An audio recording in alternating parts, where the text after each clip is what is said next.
Class 6 NCERT का social science का जो लेसन 1 है वह है आपका है क्या, कहाँ, कैसे और कब। इसमें कौन कौन से आपके इंपॉर्टेंट पॉइंट्स हैं उसको चलिए शुरू करते हैं। सबसे पहले हम यहाँ पे बात करेंगे जो पॉइंट्स आपके हैं जो इंपॉर्टेंट हैं। इसमें पहला है इतिहास अतीत का अध्ययन है, यानी इतिहास जो है वो हमारे अतीत का क्या करता है, अध्ययन करता है, यानी बीते हुए समय का अध्ययन ही क्या है, इतिहास कहलाता है। इतिहास हमें मानव जीवन में हुए परिवर्तनों की जानकारी देता है। इतिहास को जानने के मुख्य स्रोत पुरातात्विक और साहित्यिक होते हैं, ठीक है ना। यानी इतिहास जानने के जो मुख्य स्रोत हैं वह पुरातात्विक और साहित्यिक स्रोत हैं। पुरातत्व, जिसको आर्कोलॉजी बोलते हैं, में प्राचीन वस्तुओं का अध्ययन किया जाता है, यानी पुरातत्व में प्राचीन वस्तुओं का अध्ययन होता है। इतिहास लिखने वाले विद्वान को इतिहासकार कहते हैं, यानी इतिहास लिखने वाला इतिहासकार कहलाता है। शिलालेख पत्थर या धातु पर लिखे जाते थे, यानी जो शिलालेख होते थे पहले वह पत्थर पे या धातुओं पर क्या करते थे, काट काट के उसको लिखा जाता था, उसको शिलालेख बोलते हैं।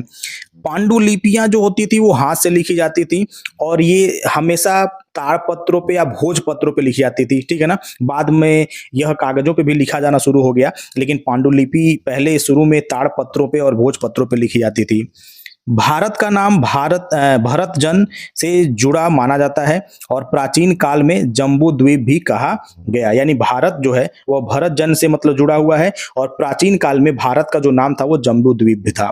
लगभग 8000 वर्ष पहले लोग कृषि करने लगे थे, यानी 8000 वर्ष पहले के लोग कृषि करने लगे थे। नर्मदा घाटी प्रारंभिक मानव के निवास का महत्वपूर्ण क्षेत्र थी। गंगा घाटी में कृषि का विकास हुआ और सिंधु घाटी सभ्यता में नगरों के लिए प्रसिद्ध है, यानी गंगा घाटी में कृषि का विकास हुआ और सिंधु घाटी सभ्यता में नगरों के विकास हुआ, ठीक है ना।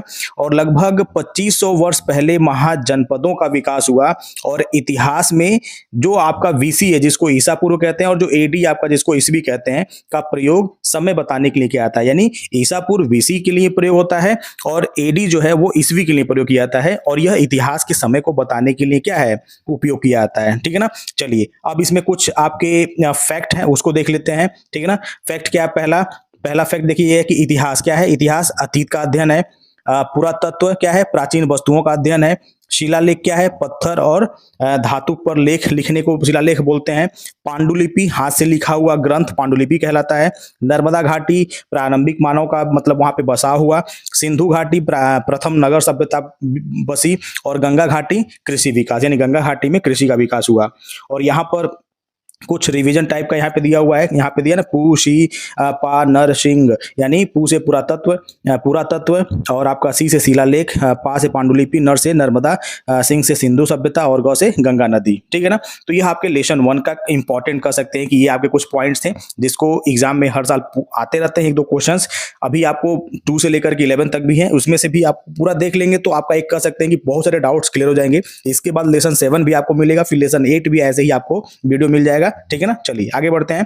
और जो आपका जो लेसन 2 है, लेसन 2 आपका है आखेट खाद्य संग्रह से भोजन उत्पादन तक, यानी यहां पर हम बात करने वाले हैं कि जो अध्याय 2 है उसमें आखेट की बात करेंगे, खाद्य संग्रह से भोजन उत्पादन तक की बात करेंगे। इसमें कौन कौन से आपके पॉइंट्स हैं, तो पहला कह रहा है कि प्रारंभिक मानव भोजन के लिए शिकार और खाद्य संग्रह पर निर्भर था, यानी पहले का जो मानव था ना वह भोजन के लिए शिकार करता था और खाद्य का संग्रह करता था, यानी भोजन को इकट्ठा करता था वो।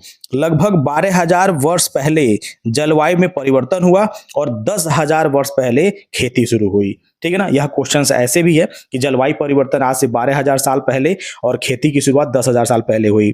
खेती के साथ अस्थायी जीवन और पशुपालन की शुरुआत हुई, यानी जब प्राचीन समय के लोगों ने खेती करना शुरू कर दिया तो खेती करना जब शुरू किया तो वो एक जगह पर रहना भी शुरू कर दिए, ठीक है ना, और साथ में पशुपालन भी करना उन्होंने शुरू कर दिया।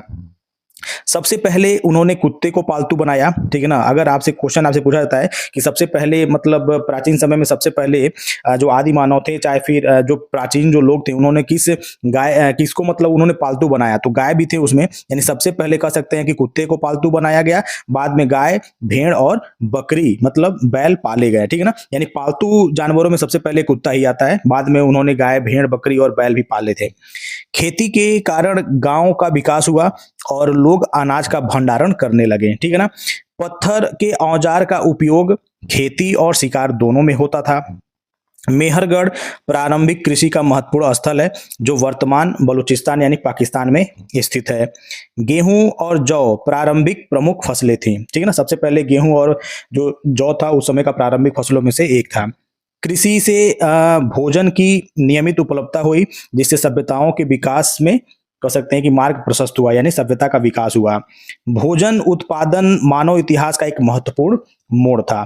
तो यह सभी जो आप पॉइंट्स आप देखे ना, ये काफी इंपॉर्टेंट पॉइंट्स है आपके लेसन 2 का, ठीक है ना। चलिए आगे बढ़ते हैं। इसमें आगे इसका कुछ हम क्विक रिवीजन के साथ साथ इसमें हम क्या कर लेते हैं, इसमें हम देख लेते हैं क्या क्या इसके पॉइंट्स है और इंपॉर्टेंट, ठीक है ना। चलिए देखिए इसमें क्या क्या फैक्ट बनाए गए हैं, इन फैक्ट्स को भी हम देख लेते हैं। यहाँ पे देखिए फैक्ट क्या है। पहला यहाँ पे दिया हुआ है कि प्रारंभिक जीवन यानी शिकार प्लस खाद्य संग्रह। पहला पालतू पशु कुत्ता। प्रथम कृषि स्थल मेहरगढ़। मुख्य फसलें गेहूं और जौ। और कृषि के विकास आपके गांव का विकास, यानी कृषि का जब विकास हुआ तो गांव का विकास हुआ, ठीक है ना। तो यहाँ पर आपको एक पंक्ति में याद रखना है, तो शिकार, पशुपालन, खेती, गांव, सभ्यता, यानी यही मानव विकास का क्रम है, यानी विकास के क्रम को दिखाया गया। यानी सबसे पहले का जो मनुष्य था वो क्या करता था, शिकार करता था। फिर शिकार करने के बाद उसने क्या किया, पशुपालन करना शुरू किया। पशुपालन करने के बाद उसने खेती शुरू की, और खेती बाड़ी जब करना शुरू किया तो उस तरह से इन्होंने क्या बनाया, गांव बसाया। और जब गांव बसी तो मानव सभ्यता का क्या हुआ, विकास हुआ, ठीक है ना। चलिए अब हम बढ़ते हैं आगे, जो लेसन आपका 3 है उसके तरफ। लेसन 3 क्या है, लेसन 3 आपका प्रारंभिक नगर यानी इन द अर्लीस्ट सिटीज की बात करेंगे। तो यहाँ पर जो पहला पॉइंट है इसमें कह रहा है कि भारत की प्रारंभिक यानी जो प्रथम नगरीय सभ्यता सिंधु घाटी सभ्यता थी, जिसका विकास लगभग 2500 ईसा पूर्व हुआ था, ठीक है ना। और हड़प्पा जो है ना, हड़प्पा 1921 और मोहनजोदाड़ो 1922 की खोज ने इस सभ्यता को विश्व के सामने रखा। यानी हड़प्पा सभ्यता और मोहनजोदाड़ो की जो है, यह दोनों, यानी हड़प्पा 1921 में खोज की गई थी और मोहनजोदाड़ो 1922 में खोज की गई थी इसकी, और तब जाके विश्व के सामने मतलब ये आया। कह रहा है कि ये नगर सुनियोजित थे, जहां सड़कें समकोण पर काटती थी और पक्की ईंटों का उपयोग हुआ था। यानी इस कह सकते हैं सभ्यता में जो नगर बना था, उस नगरों में यह सभी विशेषताएं वहां पे थी। मोहनजोदाड़ो का जो महान स्नानगार है, जिसको ग्रेट बाथ बोलते हैं, और अनाज के लिए अन्य भंडारण, ठीक है ना, जो अन्य भंडारण है, इस सभ्यता की इंजीनियरिंग का प्रमाण। यानी मोहनजोदाड़ो में जो ग्रेट बाथ मिला था और जो अनाज भंडार के लिए जो मतलब बनाया गया, मतलब जो डिजाइनिंग थी, वह उस समय की इंजीनियरिंग को का प्रमाण देता है कि उस समय के लोग के पास भी क्या था, काफी ज्यादा स्किल थी, ठीक है ना। लोग गेहूं और तिल और कपास की खेती करते थे। कपास का प्राचीनतम प्रमाण यहीं से है, यानी कह सकते हैं कि इस सभ्यता से ही मतलब कपास के प्राचीनतम प्रमाण मिलते हैं। और कह रहा है कि व्यापार के लिए मुहरों का उपयोग होता था और मेसोपोटामिया के साथ संबंध थे, यानी मेसोपोटामिया के साथ का संबंध भी पता चलता है, और व्यापार में ये लोग मोहर का भी उपयोग करते थे, ठीक है ना।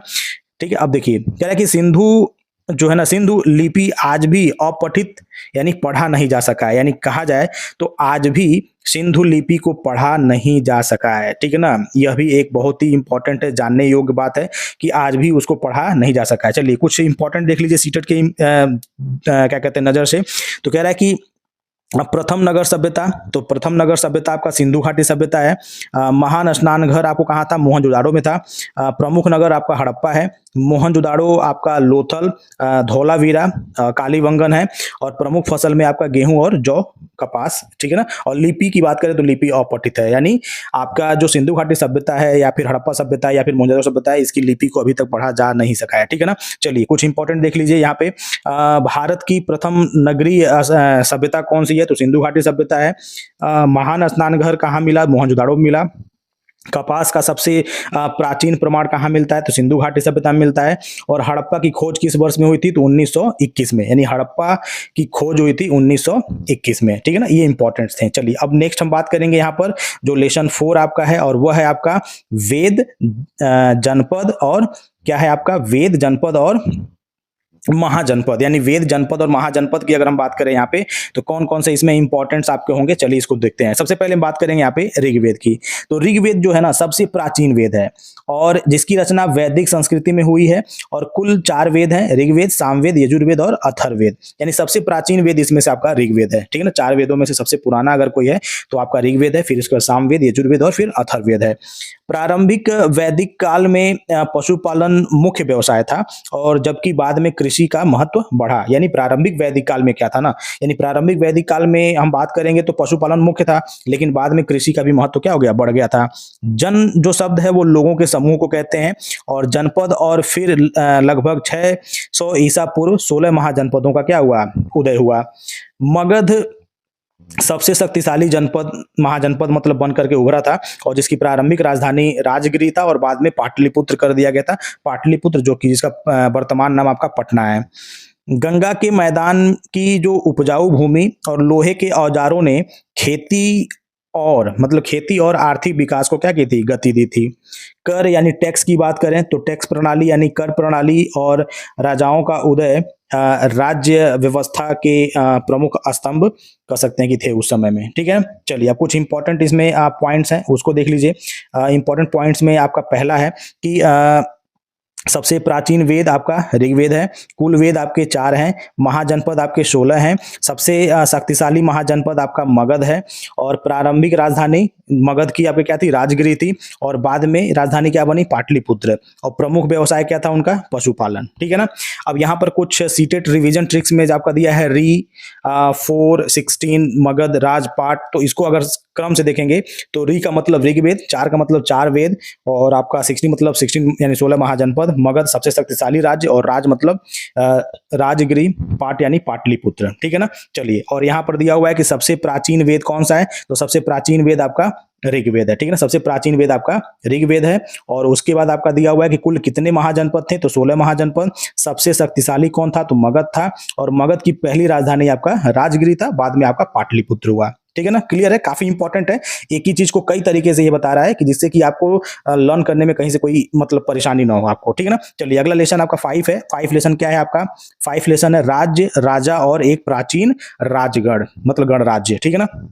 चलिए इसमें देखते हैं, कह रहा है कि 2500 वर्ष पहले भारत में बड़े राज्यों का उदय हुआ, जिसमें आपका राजतंत्र जैसे राजा द्वारा और गणराज्य यानी समूह द्वारा दोनों प्रचलित थे, ठीक है ना। यानी 2500 वर्ष पहले भारत में बड़े राज्यों का उदय हुआ था, उसमें आपका राजा द्वारा भी मतलब कुछ मतलब था, और कुछ गणराज्य भी थे जो लोगों के द्वारा था, जिसको हम क्या बोलते हैं, जिसमें आज के समय में एक तो हमारा राजतंत्र है, राजतंत्र तो अभी नहीं है, इस समय लोकतंत्र चलता है, यानी गणराज्य जिसको बोल सकते हैं, समूह द्वारा हम अपने जनता द्वारा वोट दे करके हम अपने लिए शासक चुनते हैं, ठीक है ना।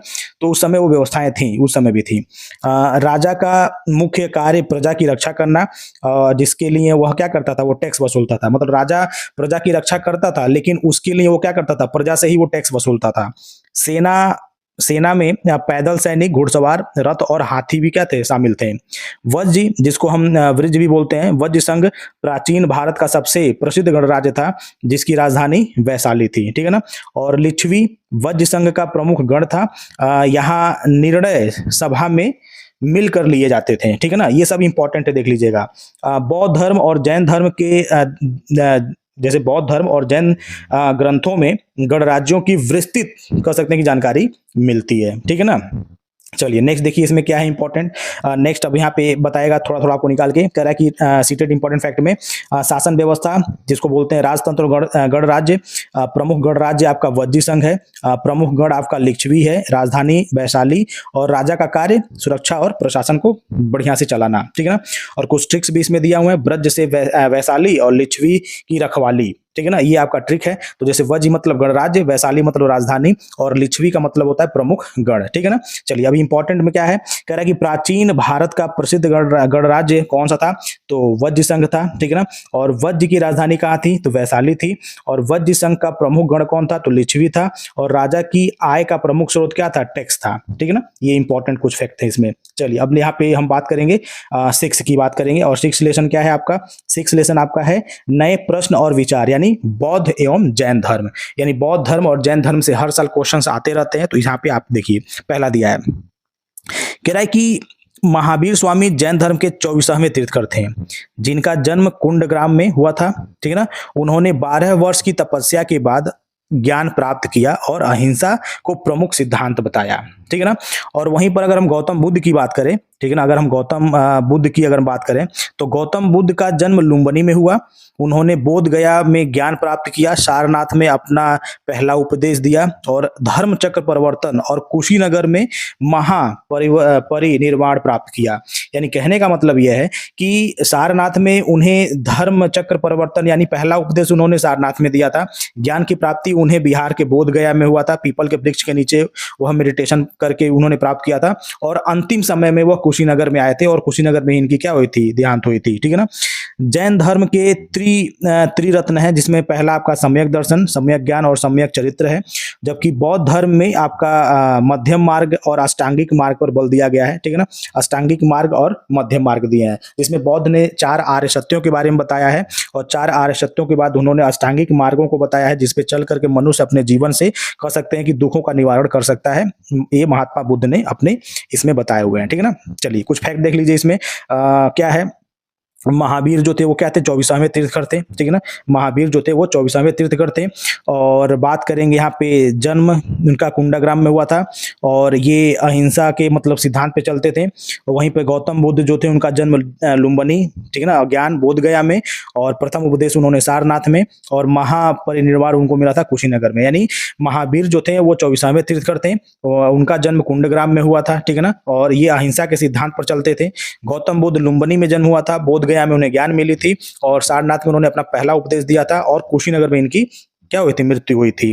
वहीं पर यहाँ पे सीटेड रिवीजन ट्रिक्स भी दिए गए, यानी बुद्ध लू बो साकू, जिसमें लुम्बिनी, बोध गया, सारनाथ, कुशीनगर, मतलब ये बुद्ध से जुड़ा हुआ है। और वहीं पे महावीर की अगर हम बात करें तो महावीर में आपका है 12 अहिंसा, यानी कुंडग्राम, 12 वर्ष तपस्या और अहिंसा के मार्ग, ठीक है ना। अब देखिए यहाँ पे दिया है कि 24वां तीर्थकर कौन था, महावीर स्वामी। बुद्ध को ज्ञान कहाँ प्राप्त हुआ था, बोध गया में। बुद्ध ने पहला उपदेश कहाँ दिया था, सारनाथ में। और जैन धर्म के त्रिरत्न कौन है, सम्यक दर्शन, ज्ञान और चरित्र, ठीक है ना। यह कुछ इनके इंपॉर्टेंट्स थे। चलिए अब बात करेंगे यहाँ पे लेसन 7। आई थिंक आपको ये वीडियो काफी अच्छी लग रही होगी, क्योंकि यह बहुत ही कह सकते हैं कि मुश्किल से मतलब इस तरह के नोट्स निकाल करके बनाए गए हैं, ठीक है ना। चलिए इसको देखते हैं आगे। अगला जो लेसन आपका है वो है अशोक, यानी एक अनोखा सम्राट जिसने युद्ध का त्याग किया।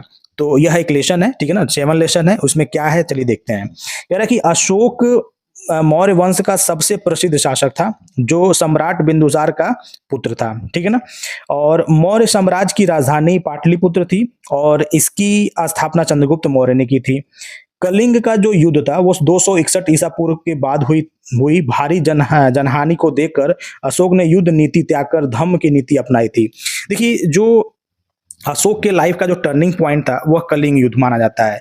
यानी अशोक पहले अपने साम्राज्य का विस्तार वो मतलब युद्ध लड़ करके करता था, लेकिन कलिंग जो कि आपके ओडिशा में मतलब ये एक ओडिशा का एक मतलब कह सकते हैं कि शहर है, उसको वो कभी मतलब जीत नहीं पाया था। तो उसको जब कलिंग को जीतने के लिए जब अशोक ने अपने सेना को लेकर के जब बढ़ा और वहां पे जब युद्ध हुई और जब वहां पे उसने मार काट मतलब करके जब उसने ब्लड सेट देखा ना, उसने जो मतलब खून की जो नदी उसने देखी ना, उसको देख करके उसका मन क्या होता है, बदल जाता है और धम्म की नीति अपनाता है और बौद्ध के शरण में मतलब बुद्ध के शरण में वो चला जाता है। कौन, अशोक, ठीक है ना। अशोक ने बौद्ध धर्म का संरक्षण लिया और अपने संदेश शिलालेखों व स्तंभों पर क्या किए थे, गुदवाए थे, लिखवाए थे। उसने जन कल्याण के लिए अस्पताल बनवाए, पेड़ लगवाए, कुएं खुदवाए। धर्म प्रचार हेतु उसने अपने पुत्र महेंद्र और पुत्री संघमित्रा को उसने श्रीलंका भेजा था। यानी अशोक ने कह सकते हैं कि धर्म के प्रचार के लिए मतलब महात्मा बुद्ध के बौद्ध धर्म के प्रचार प्रसार के लिए उसने अपने पुत्र महेंद्र और अपनी पुत्री संघमित्रा को उसने कहाँ भेजा था, श्रीलंका भेजा था। किसने, अशोक ने, ठीक है ना। चलिए आगे बढ़ते हैं, इसमें कुछ फैक्ट्स देख लेते हैं। फैक्ट्स क्या है, पहला फैक्ट इसमें दिया हुआ है कि वंश की बात करेंगे तो मौर्य वंश, राजधानी पाटलिपुत्र, सबसे प्रसिद्ध युद्ध कलिंग का युद्ध था और युद्ध के बाद अपनाया क्या, धम्म नीति अपनाया था अशोक ने, ठीक है ना। और राष्ट्रीय प्रतीक सारनाथ अशोक का स्तंभ है और राष्ट्रीय चिन्ह जो है आपका सत्यमेव जयते, ठीक है ना, जिसको मुंडक उपनिषद के नाम से भी हम जानते हैं, ठीक है ना। और यहाँ पे कुछ सीटेड रिवीजन ट्रिक्स बनाए हुए हैं, जैसे अशोक यानी क ध सी शी, यानी इसमें क से कलिंग युद्ध, और ध से धम, सी से शिलालेख, सी से सिंह स्तंभ, ठीक है ना। चलिए अब इसमें महत्वपूर्ण प्रश्न देख लीजिए। कह रहा है कि मौर्य वंश का सबसे प्रसिद्ध शासक आपका कौन था? अशोक था। कलिंग युद्ध कब हुआ? तो 261 ईसा पूर्व में। और युद्ध के बाद कौन सी नीति अपनाई गई? धम्म नीति अपनाई गई। और अशोक के पुत्र यानी पुत्री का नाम क्या था? महेंद्र और संघमित्रा। काफी इंपॉर्टेंट है, ठीक है ना। चलिए अब आगे बढ़ते हैं। अगला लेसन आपका है और वह है लेसन 8। क्या है 8? देखिए लेसन 8 है खुशहाल गांव और समृद्ध नगर, ठीक है ना। यह एनसीईआरटी बुक क्लास 6 का ये लेसन 8 है आपका सोशल साइंस का। चलिए देखिए इसमें क्या है। पहला पॉइंट है इसमें, लगभग 2500 वर्ष पहले भारत में गांव और नगरों का तेजी से क्या हुआ? विकास हुआ।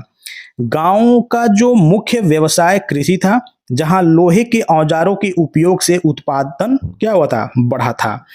फिर कह रहा है कि यहाँ पे कि नगर व्यापार और शिल्प के केंद्र थे, मतलब नगर व्यापार और शिल्प के केंद्र थे, जहां कारीगर मिट्टी, लकड़ी, धातु और बुनकर क्या करते थे? काम करते थे। शिल्पकारों के संगठित समूह को श्रेणी यानी गिल्ड कहा जाता था, जो व्यापार को व्यवस्थित करते थे।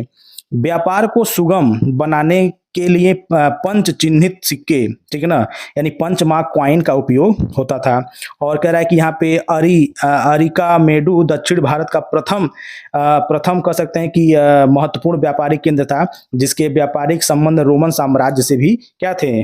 मतलब जुड़े हुए थे, मिलते हैं, ठीक है ना। चलिए नेक्स्ट देखिए इसमें जो इसमें कुछ फैक्ट हैं। फैक्ट में पहला क्या कह रहा है कि गांव का मुख्य व्यवसाय क्या था? कृषि। और नगर का कार्य व्यापार और शिल्प का। और शिल्पकारों का संगठन क्या कहलाता है? श्रेणी। और प्राचीन सिक्के पंच चिन्ह सिक्के।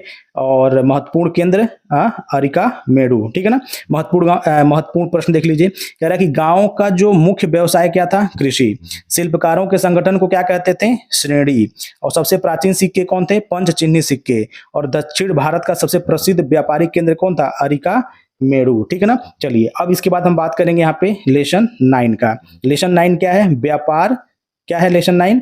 व्यापारी, राजा और तीर्थयात्री, ठीक है ना। चलिए पहला देखिए, कह रहा है कि प्राचीन भारत में व्यापार स्थल और समुद्री मार्गों से होता था, यानी प्राचीन भारत में व्यापार जो था वह स्थल और समुद्री मार्गों से होता था। और भारत का व्यापार रोमन साम्राज्य से भी था, यानी रोमन साम्राज्य तक कह सकते हैं कि इसका व्यापार हुआ करता था, ठीक है ना। ये काफी इंपॉर्टेंट है अपने आप में। चलिए देखिए, कह रहा है कि भारत में या भारत से मसालों, कपास, रेशम और कीमती पत्थरों का निर्यात किया जाता था। दक्षिण भारत में सतवाहन वंश प्रमुख था, जिसकी कुषाण वंश का सबसे प्रसिद्ध शासक कनिष्क था, और जिसने बौद्ध धर्म का क्या कहता है? संरक्षण दिया था, ठीक है ना। और रेशम मार्ग, जिसको सिल्क रूट बोलते हैं, तो कह रहा है कि रेशम मार्ग भारत, चीन और मध्य एशिया को आपस में जोड़ता था, जहां से वस्तुओं के साथ साथ विचारों का भी आदान प्रदान होता था। और यहाँ पे जो फहान और हेनसांग है, यह प्रसिद्ध चीनी यात्री था जो भारत आया था, और नालंदा विश्वविद्यालय शिक्षा का एक प्रमुख केंद्र था उस समय में, ठीक है ना। जिस समय वो भारत आए थे उस समय जो नालंदा विश्वविद्यालय था वो शिक्षा का एक बहुत ही महत्वपूर्ण केंद्र था। यहाँ पे विदेशों से मतलब बच्चे पढ़ने के लिए आया करते थे। देखिए रेशम मार्ग क्या है? भारत चीन और मध्य एशिया के बीच का जो मतलब कह सकते हैं व्यापारिक मार्ग था, उसको बोलते थे रेशम। इस मार्ग से रेशम का व्यापार हुआ करता था, ठीक है ना। और प्रथम कुषाण शासक कौन था? कनिष्क था। और प्रसिद्ध चीनी यात्री फहान और हेनसांग है। और प्रसिद्ध विश्वविद्यालय आपका नालंदा, ठीक है ना। चलिए महत्वपूर्ण कुछ देख लेते हैं प्रश्न। कह रहा है कि रेशम मार्ग किन क्षेत्रों को जोड़ता है? तो भारत, चीन और मध्य एशिया को। कुषाण वंश का सबसे प्रसिद्ध शासक कौन था? कनिष्क था। प्राचीन भारत का प्रसिद्ध विश्वविद्यालय कौन सा था? तो नालंदा। और सातवाहन वंश किस क्षेत्र में प्रमुख था? तो ये दक्षिण भारत में क्या था? प्रमुख था, ठीक है ना। चलिए अब बात करेंगे यहाँ पे लेसन 10 की। और लेसन 10 क्या आपका दिया हुआ है? लेसन 10 आपका दिया हुआ है नए साम्राज्य और राज्य। इसमें पहला पॉइंट क्या है? कह रहा है कि गुप्त वंश को भारत का स्वर्ण युग कहा जाता है, जिसके संस्थापक कौन थे? श्रीगुप्त थे, ठीक है ना। इसको नोट कर लेंगे, ठीक है ना। स्वर्ण युग की बात हो रही है यहाँ पे। तो भारत का स्वर्ण युग गुप्त वंश को कहा जाता है, और इसके संस्थापक थे श्रीगुप्त। समुद्रगुप्त, जिन्हें भारत का नेपोलियन भी कहा जाता है, उनकी विजयों का वर्णन हरिसेन द्वारा रचित रचित जो प्रयाग प्रशस्ति है उसमें मिलती है। यानी प्रयाग प्रशस्ति जो रचना है उसको हरिशेन ने किया है और हरिशेन ने अपने प्रयाग प्रशस्ति में समुद्रगुप्त को भारत का नेपोलियन बताया है, ठीक है ना। और चंद्रगुप्त द्वितीय यानी जिसको विक्रमादित्य के समय में कला, व्यापार, साहित्य और विज्ञान, ठीक है ना, और आर्यभट्ट का विशेष विकास मतलब इसमें हुआ है, ठीक है ना। और दक्षिण भारत में पल्लवों की राजधानी कांचीपुरम और चालुक्यों की राजधानी क्या थी? बादामी थी, ठीक है ना, बादामी थी। महाबलीपुरम के रथ मंदिर पल्लवों की स्थापत्य कला का क्या है? एक उदाहरण है, ठीक है ना। चलिए कुछ इंपॉर्टेंट पॉइंट है, चलिए इसको देखते हैं, फिर इसके बाद लास्ट लेसन जो कि 11 होगा उसको भी हम लोग देखेंगे। चलिए देखिए पहले यहाँ पे जो इंपॉर्टेंट है इसमें कह रहा है कि स्वर्ण युग गुप्त काल को, यानी स्वर्ण युग किसको कहते हैं? गुप्त काल को हम स्वर्ण युग कहते हैं। और भारत का नेपोलियन किसे कहते हैं? समुद्रगुप्त को। प्रयाग प्रशस्ति किसने लिखा था? हरिशेन ने लिखा था। महान कवि कौन थे उस समय? कालिदास। और पल्लव की राजधानी कांचीपुरम थी और चालुक्यों की राजधानी बादामी थी, ठीक है ना। और भारत का स्वर्ण युग किस काल को कहा जाता है? गुप्त काल को। भारत का नेपोलियन किसे कहा जाता है? समुद्रगुप्त को। प्रयाग प्रशस्ति किसने लिखी थी? हरिशेन ने। और पल्लवों की राजधानी क्या थी? कांचीपुरम, ठीक है। इंपॉर्टेंट है, एक ही चीज को कई तरह से ये बता दिया जिसको आपके डाउट्स क्लियर हो गए होंगे। चलिए नेक्स्ट देखते हैं। अगला जो आपका टॉपिक है जो कि लास्ट भी है क्लास 6 का, इमारतें, चित्र और तथा किताबें। तो इसमें है पहला आपका कह रहा है कि प्राचीन भारत में मंदिर, स्तूप और गुफाएं प्रमुख स्थापत्य थी, ठीक है ना। और सांची जो स्तूप है वो सबसे प्रसिद्ध बौद्ध स्मारक है। सांची का जो स्तूप है ये सबसे कह सकते हैं कि प्रसिद्ध बौद्ध का क्या है? स्मारक है। अजंता की जो गुफाएं हैं, अजंता की गुफाएं भित्ति चित्रों के लिए और एलोरा की गुफाएं हिंदू, बौद्ध और जैन कला के लिए प्रसिद्ध है। एलोरा का जो कैलाश मंदिर है वह जो है वो एकास्म यानी एक चट्टान है, ठीक है ना। और अगला है आपका मंदिरों का सबसे पवित्र स्थान क्या होता है? उसका गर्भगृह होता है, यानी किसी भी मंदिर का सबसे पवित्र स्थान गर्भगृह होता है। और प्राचीन ग्रंथ पांडुलिपियां ताड़पत्र और भोजपत्र पर लिखी जाती थी, ठीक है ना। और रामायण महर्षि वाल्मीकि और महाभारत महर्षि वेदव्यास प्राचीन काल का कह सकते हैं कि ये महान महाकाव्य है, जिसको रामायण महर्षि वाल्मीकि ने लिखा था और महाभारत को महर्षि वेदव्यास ने लिखा था। यह प्राचीन काल के दो महान कह सकते हैं कि महाकाव्य ये हैं, ठीक है ना। चलिए नेक्स्ट इसमें देखिए क्या है, इसमें कुछ बना के दिया हुआ है। जैसे प्रसिद्ध स्तूप आपका सांची का स्तूप है। प्रसिद्ध गुफाएं अजंता और एलोरा की हैं। और गर्भगृह मंदिर की सबसे प्राचीन कह सकते हैं कि पवित्र भाग होता है, सबसे पवित्र भाग होता है मंदिर का।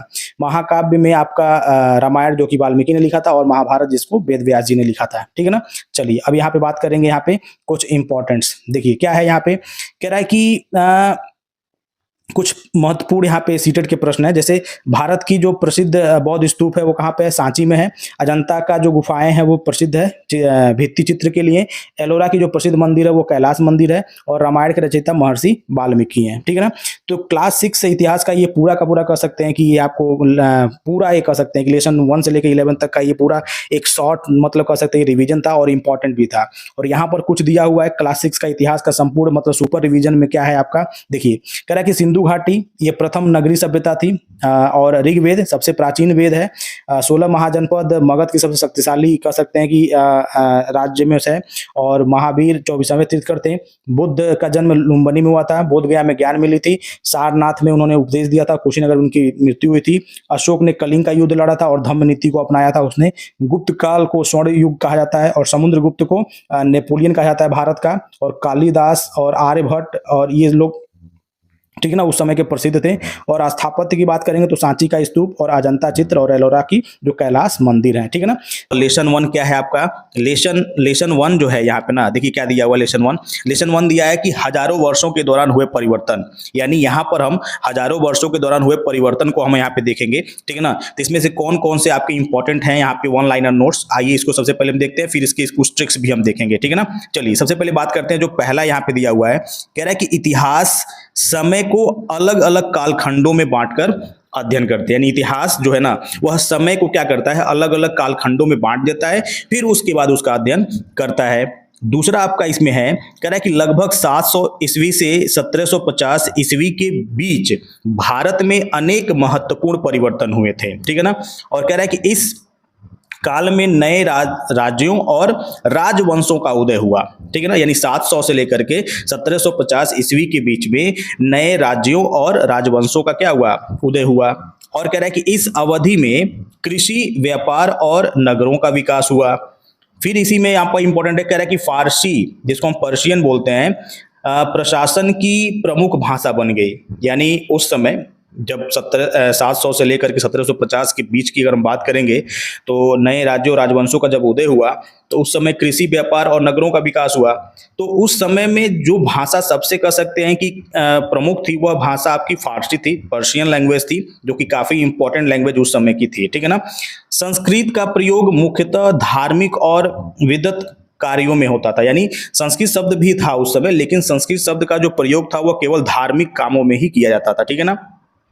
क्षेत्रीय भाषाओं के विकास मध्य काल में तेजी से हुआ। यानी क्षेत्रीय भाषाओं का भी विकास हुआ, लेकिन वह मध्यकाल में हुआ था, ठीक है ना। नेक्स्ट आपका इसमें दिया हुआ है कि इतिहास की जानकारी के प्रमुख स्रोत अभिलेख, सिक्के और पांडुलिपि और स्मारक हैं। यह क्वेश्चन आपके एग्जाम में पूछे जा सकते हैं कि इतिहास की जानकारी के प्रमुख स्रोत कौन कौन से हैं। यानी इतिहास के स्रोत अगर आपसे पूछा जाए, तो इतिहास के स्रोत में आपका पहला अभिलेख है, दूसरा आपका सिक्के हैं, फिर आपका पांडुलिपियां हैं, और उसके बाद आपका स्मारक है, ठीक है ना। उसके बाद कह रहा है कि जो पांडुलिपि है ना, ये क्वेश्चन कई बार पूछा गया है कि पांडुलिपि जो है ना, वह ताड़पत्र और कागज पर लिखी जाती थी। यानी पांडुलिपियों को ताड़पत्र पर और कागज पर क्या किया जाता था, लिखा जाता था, ठीक है ना। सारे इंपॉर्टेंट है, स्क्रीनशॉट लेकर के आप इसको कर सकते हैं। अब आगे कह रहा है कि मध्यकाल में कागज का उपयोग बढ़ गया। यानी मध्यकाल के समय में कागज का जो उपयोग था ना, वो काफी ज्यादा हद तक बढ़ गया। और यात्रियों के विवरण इतिहास के क्या है, प्रमुख यानी महत्वपूर्ण स्रोत है। यानी यात्रियों के विवरण, बहुत सारे यात्री थे, जैसे आपके भारत आए थे, मतलब चाइना से और भी जगहों से, ठीक है ना। तो यात्रियों के जो विवरण हैं वह इतिहास के प्रमुख स्रोत हैं, ठीक है ना। और कह रहा है कि इस काल में समाज में अनेक नए समुदायों का क्या हुआ, विकास हुआ। वन क्षेत्रों में रहने वाले समुदाय, यानी वन क्षेत्रों में जो रहने वाले आपके समुदाय थे, उनकी भी भूमिका क्या थी, महत्वपूर्ण थी उस समय। यानी सबकी अपनी अपनी एक भूमिका रही है, ठीक है ना। तो इन भूमिकाओं पे हम बात करेंगे, ठीक है ना। सबकी अपनी अपनी एक भूमिका रही है, ठीक है ना। तो चलिए आगे इसमें बात करते हैं। कह रहा है कि जाति व्यवस्था के समय के साथ परिवर्तन, यानी जाति व्यवस्था जो है, यानी आज के समय में जो जाति व्यवस्था है, वो जाति व्यवस्था समय के साथ परिवर्तन हुआ। यानी जाति व्यवस्था में समय के साथ साथ परिवर्तन हुए थे। व्यापार के विस्तार में नए नगर विकसित हुए। यानी व्यापार के विस्तार से नए नए नगर का क्या हुआ, विकसित हुआ, ठीक है ना। और दिल्ली मध्यकाल का प्रमुख राजनीतिक केंद्र बना। इतिहासकार स्रोतों की तुलना करके निष्कर्ष निकालते हैं। अगला है आपका, समय के साथ शब्दों के अर्थ भी बदलते रहे। मध्यकालीन भारत में सांस्कृतिक विविधता बढ़ी और इतिहास का अध्ययन स्रोतों के आलोचनात्मक विश्लेषण पर आधारित है। यानी इसमें जो आपका लास्ट वाला जो आपका था, ये काफी इंपॉर्टेंट है, क्वेश्चन पूछ सकता है कि इतिहास का जो अध्ययन है वह किस पर आधारित है। तो इतिहास का जो अध्ययन है वह आपका आलोचनात्मक विश्लेषण पर आधारित होता है, ठीक है ना। अब आइए इसमें हम कुछ इंपॉर्टेंट फैक्ट को देखते हैं, मतलब इंपॉर्टेंट फैक्ट जो आपके काफी इंपॉर्टेंट होंगे एग्जाम के दृष्टिकोण से, इस लेसन से। सबसे पहले इंपॉर्टेंट फैक्ट में देखिए, यहाँ पे अध्ययन की जो अवधि है, यानी जो लेसन 1 है, इसमें हम 700 से लेकर के 1750 ईस्वी के बीच की हम बात करते हैं यहाँ पे, ठीक है ना। और वहीं पर रही दूसरी बात, प्रमुख स्रोत की अगर हम बात करेंगे, यहाँ पे पहला तो ये था, यहाँ पे प्रमुख भाषा क्या थी, फारसी थी। और स्रोत की अगर बात करें तो यहाँ पे जो स्रोत थे इतिहास के जानने के स्रोत तो है आपके अभिलेख, सिक्के, पांडुलिपि, स्मारक, ठीक है ना। पांडुलिपि ताड़पत्र एवं कागज, इस पे आपको पांडुलिपियां मतलब लिखी जाती थी, यानी पांडुलिपि को ताड़पत्र और कागज पे लिखा जाता था। और प्रमुख साइट अगर कोई देखा जाए, यानी प्रमुख कह सकते हैं कि राजनीतिक केंद्र कोई था तो दिल्ली था, ठीक है ना। चलिए अब यहाँ पर कुछ ट्रिक है, देखिए यहाँ पे दिया हुआ है 700 फा अभी सिक्का पांडुलिपि दिल्ली। यानी यहाँ पर जो आपका दिया हुआ है, यह वाला जो आप देख रहे हैं 700, यानी 700 जो है वो मध्यकाल की शुरुआत है, ठीक है ना। यानी 700 जो है वह आपका मध्यकाल की शुरुआत है। फा से आपका फारसी, यानी मध्यकाल के शुरुआत में फारसी शब्द का प्रयोग होता था। और अभी से अभिलेख, यानी अभिलेखों में आपके सिक्के, पांडुलिपि, ठीक है ना। पांडुलिपि जो है वो इतिहास जानने का सबसे प्रमुख स्रोत आपका है। और दिल्ली जो थी वह आपका प्रमुख क्या था, सत्ता का केंद्र था, ठीक है। चलिए अब यहाँ पर सबसे इंपॉर्टेंट और काफी इंपॉर्टेंट है, क्या है कि मध्यकालीन भारत की प्रशासनिक भाषा क्या थी, फारसी थी, ठीक है ना। यानी मध्यकालीन भारत की प्रशासनिक भाषा क्या थी, फारसी थी। इतिहास के प्रमुख स्रोत कौन कौन से हैं? अभिलेख हैं, सिक्के हैं, पांडुलिपियां हैं और स्मारक है, ठीक है ना। और मध्यकालीन भारत का अध्ययन लगभग किस अवधि में होता है? तो मध्यकालीन भारत का जो आपका अध्ययन है वह 700 ईस्वी से लेकर के 1750 ईस्वी के बीच में होता है, ठीक है ना। तो यह लेसन 1 का आपका क्या था, पूरा इंपॉर्टेंट कर सकते हैं कि ये था। अब हम लेसन 2 की बात करेंगे। नहीं देखिए, अभी इसमें कुछ बचा हुआ है। पहले इसमें देखिए क्या है, और इसमें कह रहा है कि इतिहासकार अतीत की जानकारी कैसे प्राप्त करते हैं। तो इतिहासकार जो है वो आपके अतीत की जानकारी ऐतिहासिक स्रोतों के अध्ययन से प्राप्त करते हैं, ठीक है। और मध्यकाल में किस सामग्री पर पांडुलिपियां लिखी जाती थी? तो कागज पे, यानी मध्यकाल के समय में जो पांडुलिपि लिखी जाती थी वह पांडुलिपि कागज पर लिखी जाती थी, ठीक है ना। यह आप नोट कर लेंगे। चलिए अब हम बात करेंगे यहाँ पे जो एनसीईआरटी का जो लेसन 7 है, ठीक है ना, उसका लेसन 2 देखते हैं, ठीक है ना। ये आपका सोशल साइंस का पूरा नोट्स है, काफी इंपॉर्टेंट है सीटेट के लिए, ठीक है ना। तो लेसन 2 क्या है आपका, देखिए लेसन 2 आपका है अध्ययन। यहाँ पर लेसन 2 दिया हुआ है अध्ययन। यहाँ पे जो है अध्याय आपका जो 2 है उसमें दिया हुआ है कि नए राजा और उनके राज्य, यानी यहाँ पर हम नए राजा और उनके राज्यों की बात करेंगे, ठीक है ना। तो चलिए इसमें से देखते हैं कौन कौन से आपके इंपॉर्टेंट है। नए राजा और राज्य में से कौन कौन से क्वेश्चन आपके इंपॉर्टेंट है, कौन कौन से आपके वन लाइनर है, तो इसको जल्दी जल्दी हम देखेंगे, ठीक है ना। पहला देखिए इसमें दिया हुआ है, पहला इसमें दिया हुआ है, और ये क्या है, पहला दिया हुआ है कि 7वीं शताब्दी के बाद भारत में अनेक नए राजवंशों का उदय हुआ, ठीक है ना। यानी 7वीं शताब्दी के समय में बहुत सारे नए राजवंशों का क्या हुआ, उदय हुआ। गुर्जर, प्रतिहार, पाल और राष्ट्रकूट प्रमुख क्या थे, राजवंश थे। गुर्जर प्रतिहारों की शक्ति का केंद्र कन्नौज था। पाल वंश का उदय बंगाल में हुआ। पाल वंश के संस्थापक कौन थे, गोपाल थे, यानी पाल वंश के जो संस्थापक थे वह कौन थे, गोपाल थे, ठीक है ना। और पाल वंश के प्रसिद्ध शासक धर्मपाल और देवपाल थे, यानी राजा की बात कर रहा है कि पाल वंश के जो प्रमुख शासक थे वो धर्मपाल और देवपाल थे। और वहीं संस्थापक की अगर बात करें, यानी पाल वंश की स्थापना किसने की थी, तो पाल वंश की स्थापना की थी गोपाल ने, ठीक है ना। और राष्ट्रकूट वंश का संस्थापक आपके कौन थे, दंती दुर्ग थे, ठीक है ना। और राष्ट्रकूटों की राजधानी क्या थी, मान्यखेट थी। कन्नौज के लिए त्रिपक्षीय संघर्ष कौन करता था, पाल, प्रतिहार और राष्ट्रकूटों के बीच में, यानी कन्नौज के लिए त्रिपक्षीय संघर्ष हमेशा चलते रहे, किसके बीच में, पाल के बीच में, प्रतिहार के बीच में और राष्ट्रकूटों के बीच में। दक्षिण भारत में चोल वंश सबसे शक्तिशाली राजवंश था, ठीक है ना। चोल वंश के प्रसिद्ध शासक राज प्रथम थे, ठीक है ना। चोल वंश के जो सबसे प्रसिद्ध जो शासक थे वो कौन थे, राज प्रथम थे, ठीक है ना। काफी इंपॉर्टेंट है, इसको आप एकदम नोट करते हुए चलेंगे, ठीक है ना। मैं जल्दी जल्दी इसको कंप्लीट कर रहा हूं। चलिए देखिए, अब कह रहा है कि राजेंद्र प्रथम चोल साम्राज्य का और विस्तार किया था, यानी राजेंद्र प्रथम जो थे वो चोल साम्राज्य का विस्तार ज्यादा कर दिए थे, ठीक है ना। और चोल की राजधानी तंजावुर यानी तंजौर थी। चोल शासकों ने एक शक्तिशाली नौसेना का विकास किया था, ठीक है ना। चोल प्रशासन में गांव की सभाओं का महत्वपूर्ण स्थान था।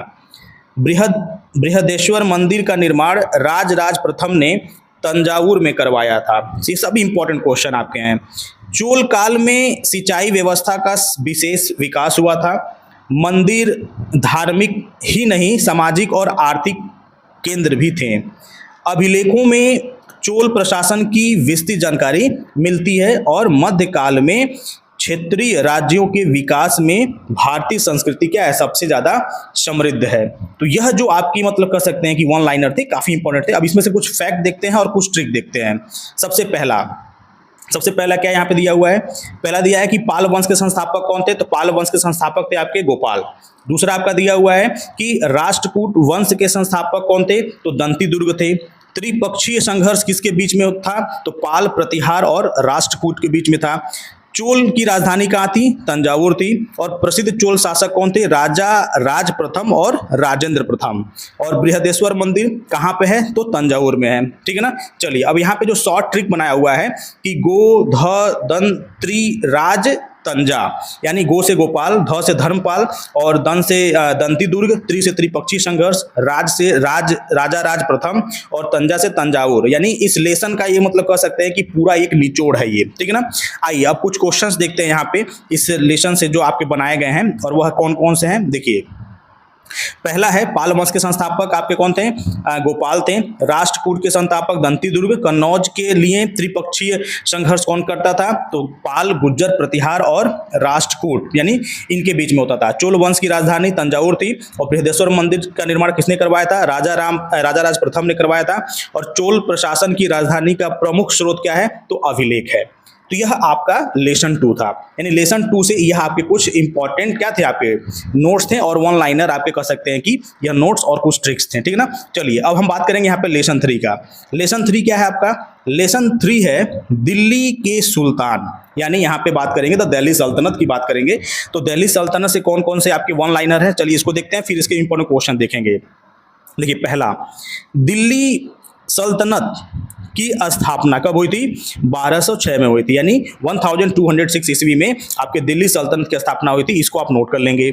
दिल्ली सल्तनत का पहला शासक जो था वो था कुतुबुद्दीन ऐबक, यानी दिल्ली सल्तनत का पहला शासक आपका कुतुबुद्दीन ऐबक था।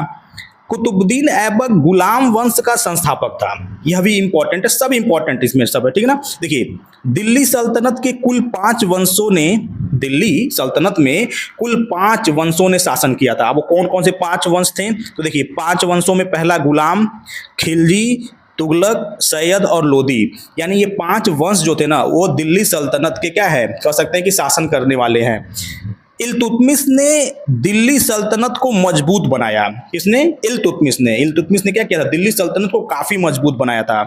रजिया सुल्तान दिल्ली की पहली और एकमात्र महिला सुल्तान थी, और यह काफी ज्यादा क्वेश्चन पूछा जाता है कि रजिया सुल्तान दिल्ली की मतलब दिल्ली की शासक रही है, पहली महिला शासक रही हैं, ठीक है ना, जिनका बहुत विरोध भी हुआ था, ठीक है ना। और 4 साल के बाद उनको 4 साल तक थी ये, 4 साल के बाद उनको अपनी गद्दी से हटना पड़ा था, ठीक है ना, विरोध की वजह से। रजिया सुल्तान इल्तुतमिश की पुत्री थी, ठीक है ना। और बलबन ने रक्त और लौह नीति यानी ब्लड एंड आयरन पॉलिसी अपनाई, ठीक है ना। यह आपके इंपॉर्टेंट है, सब एक एक करके इसको आप लिखते रहेंगे। यानी बलबन ने क्या किया था, रक्त और लौह नीति यानी ब्लड एंड आयरन पॉलिसी अपनाई थी। अलाउद्दीन खिलजी ने बाजार नियंत्रण यानी मार्केट कंट्रोल की नीति को क्या किया था, लागू किया था। किसने, बलबन ने मार्केट कंट्रोल पॉलिसी उसने लाया था, ठीक है ना। और अलाउद्दीन खिलजी ने अस्थाई सेना का क्या किया था, अस्थाई सेना को मजबूत बनाया था। जो उसकी अस्थाई सेना थी उसको काफी मजबूत उसने बनाया था। मुहम्मद बिन तुगलक ने राजधानी दिल्ली से दौलताबाद स्थानांतरित करने का प्रयास किया था उसने। मुहम्मद बिन तुगलक ने सांकेतिक मुद्रा जिसको टोकन करेंसी भी जारी किया था। तो ये क्वेश्चन है, टोकन करेंसी किसने जारी किया था, तो टोकन करेंसी यानी सांकेतिक मुद्रा मोहम्मद बिन तुगलक ने जारी किया था, ठीक है ना। और फिरोज शाह तुगलक ने नहरों, बागों और अनेक नगरों का क्या किया, निर्माण कराया। सिकंदर लोदी ने आगरा नगर की स्थापना की। यह भी क्वेश्चन पूछा जा सकता है कि आगरा नगर की स्थापना किसने करवाई, तो आगरा नगर की स्थापना कराई थी सिकंदर लोदी ने। इब्राहिम लोदी दिल्ली सल्तनत का अंतिम सुल्तान था, ठीक है ना। यह भी क्वेश्चन पूछ सकता है कि दिल्ली सल्तनत का अंतिम सुल्तान कौन था, तो इब्राहिम लोदी, ठीक है ना। इब्राहिम लोदी जो था वह दिल्ली सल्तनत का अंतिम शासक था, ठीक है ना। चलिए नेक्स्ट देखिए, कह रहा है कि 1526 ईस्वी में प्रथम पानीपत के युद्ध में बाबर ने इब्राहिम लोदी को हराया, ठीक है ना। और इस युद्ध के बाद भारत में मुगल साम्राज्य की स्थापना हुई थी। यानी 1526 में जब पानीपत के युद्ध में बाबर ने इब्राहिम लोदी को हराया, तब जाकर के कहीं मुगल साम्राज्य की स्थापना आपके भारत में हुई थी, यानी 1526 में, ठीक है ना। और कह रहा है कि कुतुब मीनार की निर्माण कुतुबुद्दीन ऐबक ने शुरू कराया और इल्तुतमिश ने उसे पूरा किया, ठीक है ना। शुरू तो किया था किसने, कुतुबुद्दीन ऐबक ने, नींव उसने डलवाया था, लेकिन उसको कंप्लीट कराया था इल्तुतमिश ने। दिल्ली सल्तनत ने भारत की प्रशासनिक व्यवस्था और स्थापत्य कला का गहरा प्रभाव डाला। तो यह आपके कुछ क्या थे, आपके पूरा एकदम इंपॉर्टेंट आपके थे लेसन 3 का, ये दिल्ली सल्तनत का। आइए अब इसके इंपॉर्टेंट फैक्ट देखिए और कुछ क्वेश्चंस देखिए इसमें कौन कौन से इंपॉर्टेंट है। देखिए फैक्ट क्या है, फैक्ट दिया हुआ है कि स्थापना की अगर बात करते हैं, ठीक है ना, दिल्ली सल्तनत की बात करें, अगर स्थापना की बात करें तो 1206 में हुआ था। प्रथम सुल्तान जो था वो कुतुबुद्दीन ऐबक था। प्रथम महिला शासक रजिया सुल्तान थी। बाजार नियंत्रण नीति अलाउद्दीन खिलजी ने शुरू किया था। राजधानी परिवर्तन मोहम्मद बिन तुगलक ने किया था, तुगलकाबाद करना चाहता था वो, ठीक है ना। और आगरा की स्थापना सिकंदर लोदी ने किया था। अंतिम सुल्तान दिल्ली सल्तनत का इब्राहिम लोदी था। और पानीपत का युद्ध आपका 1526 ईस्वी में लड़ा गया। और इस लेसन से आपका जो ट्रिक है वह क्या है आपका, कुल रजी खिल तुग लो 1526, इसको देखिए, यानी कु से कुतुबुद्दीन ऐबक, इल से आपका इल्तुतमिश, रज से रजिया सुल्तान, खिल से अलाउद्दीन खिलजी, तुग से मोहम्मद बिन तुगलक, लो से इब्राहिम लोदी। और 1526 में क्या हुआ था, पानीपत का युद्ध हुआ था, ठीक है ना। चलिए अब इंपॉर्टेंट क्वेश्चन देखिए। पहला, दिल्ली सल्तनत की स्थापना कब हुई थी, तो दिल्ली सल्तनत की स्थापना हुई थी आपकी 1206 में। दिल्ली सल्तनत का संस्थापक कौन था, तो कुतुबुद्दीन ऐबक था, ठीक है। पहली महिला सुल्तान कौन थी, तो पहली महिला सुल्तान आपकी रजिया सुल्तान। और बाजार नियंत्रण नीति किसने लागू की थी, तो अलाउद्दीन खिलजी ने लागू किया था, बाजार नियंत्रण यानी मार्केट कंट्रोल। और राजधानी दिल्ली से दौलताबाद किसने स्थानांतरित की, मोहम्मद बिन तुगलक ने। और दिल्ली सल्तनत का प्रथम अंतिम शासक कौन था, इब्राहिम लोदी। और पानीपत का युद्ध कब हुआ था, तो 1526 में, ठीक है ना। यह आपके कुछ इंपॉर्टेंट थे इस लेसन के पूरा, ठीक है ना। अब चलिए अब लेसन 4 की हम बात करेंगे। और लेसन 4 आपका क्या है, लेसन 4 आपका है मुगल साम्राज्य, यानी हम यहाँ पे मुगल एम्परर की बात करेंगे, यानी द मुगल एम्परर। यानी इस लेसन से कौन कौन से क्वेश्चन आपके इंपॉर्टेंट होंगे, यह सभी क्वेश्चंस को हम यहाँ पे क्या करेंगे, डिस्कस करेंगे। किसके बारे में, मुगल साम्राज्य के बारे में। तो यहाँ पर जो आपका पहला जो क्वेश्चन दिया हुआ है, क्या कह रहा है यहाँ पे, पहला जो नोट्स है कह रहा है कि मुगल साम्राज्य की स्थापना 1526 में हुई थी पानीपत के युद्ध के बाद, ठीक है ना। और मुगल साम्राज्य के संस्थापक कौन थे, बाबर थे, इब्राहिम लोदी को उन्होंने हराया था, ठीक है ना। उसके बाद उन्होंने मुगल साम्राज्य की स्थापना की कब, 1526 में, ठीक है। चलिए अब आगे बढ़ते हैं और नेक्स्ट सारे इंपॉर्टेंट पॉइंट्स को एक एक करके देखते हैं।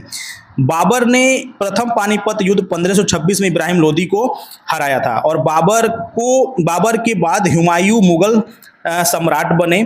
शेरशाह सूरी ने कुछ समय के लिए हुमायूं से सत्ता छीन ली थी, ठीक है ना। और हुमायूं के बाद अकबर 1556 ईस्वी में सम्राट बने थे। अकबर को महान मुगल शासक माना जाता है। अकबर के संरक्षक बैरम खां थे, ठीक है ना। यानी अकबर के जो संरक्षक थे, मतलब वैसे तो अकबर बहुत ही कम उम्र में राजा बन गए थे, लेकिन उसके किसके संरक्षक में, तो संरक्षक जो थे बैरम खां, यानी बैरम खां के संरक्षक में यह राजा बने थे। दूसरा पानीपत का युद्ध जो हुआ था 1556 में अकबर और हेमू के बीच में हुआ था। अकबर ने मनसबदारी व्यवस्था लागू की थी। अब ये मनसबदारों को पद यानी मनसब और सैनिकों की संख्या के आधार पर नियुक्त किया जाता था। अकबर के सुलह ए कुल यानी सभी धर्मों के प्रति सम्मान की नीति अपनाई थी। यानी अकबर जो था वो सभी धर्मों के प्रति समान नीति मतलब उसने अपनाया था, मतलब सबको एक समान ये देखता था अकबर ने जजिया कर समाप्त कर दिया था। अकबर जो था वो जजिया कर जो लगा था, ठीक है ना, उसको समाप्त कर दिया। अकबर के दरबार में 9 रत्न थे। अबू फजल ने अकबरनामा और आईने अकबरी की रचना की थी। और इंपॉर्टेंट क्वेश्चन है ये, ठीक है ना, रचना वाला, रचना से क्वेश्चन काफी पूछा जाता है, ठीक है ना। तो रचना इसमें आप एक बार फिर देख लीजिए कि अबू फजल जो था वो अकबरनामा और आईने अकबरी की रचना की थी। और अकबर के बाद जहांगीर, फिर शाहजहां और उसके बाद औरंगजेब शासक बना था। शाहजहां ने ताजमहल का निर्माण कराया। औरंगजेब मुगल साम्राज्य का अंतिम शक्तिशाली शासक था। और मुगल साम्राज्य में भूमि से प्राप्त राजस्व राज्य की आय का प्रमुख स्रोत था। यहाँ पर जो नेक्स्ट है आपका, और इसमें कह रहा है कि मुगल काल में कला, स्थापत्य और चित्रकला और साहित्य का विशेष कह सकते हैं कि विकास हुआ था, ठीक है ना। यह भी काफी इंपॉर्टेंट है, इसको भी आप नोट कर लेंगे एक बार अपने पास, ठीक है ना। चलिए अब इसमें इंपॉर्टेंट हम फैक्ट देख लेते हैं और कुछ ट्रिक्स देख लेते हैं। देखिए सबसे पहले हम बात करेंगे स्थापना की, बात करते हैं, ठीक है ना। यहाँ पर स्थापना जो हुआ था आपका, मुगल साम्राज्य की जो स्थापना हुई थी वह हुआ था आपका 1526 में। उसके संस्थापक थे आपके बाबर। महान शासक कौन था मुगल साम्राज्य का, अकबर था।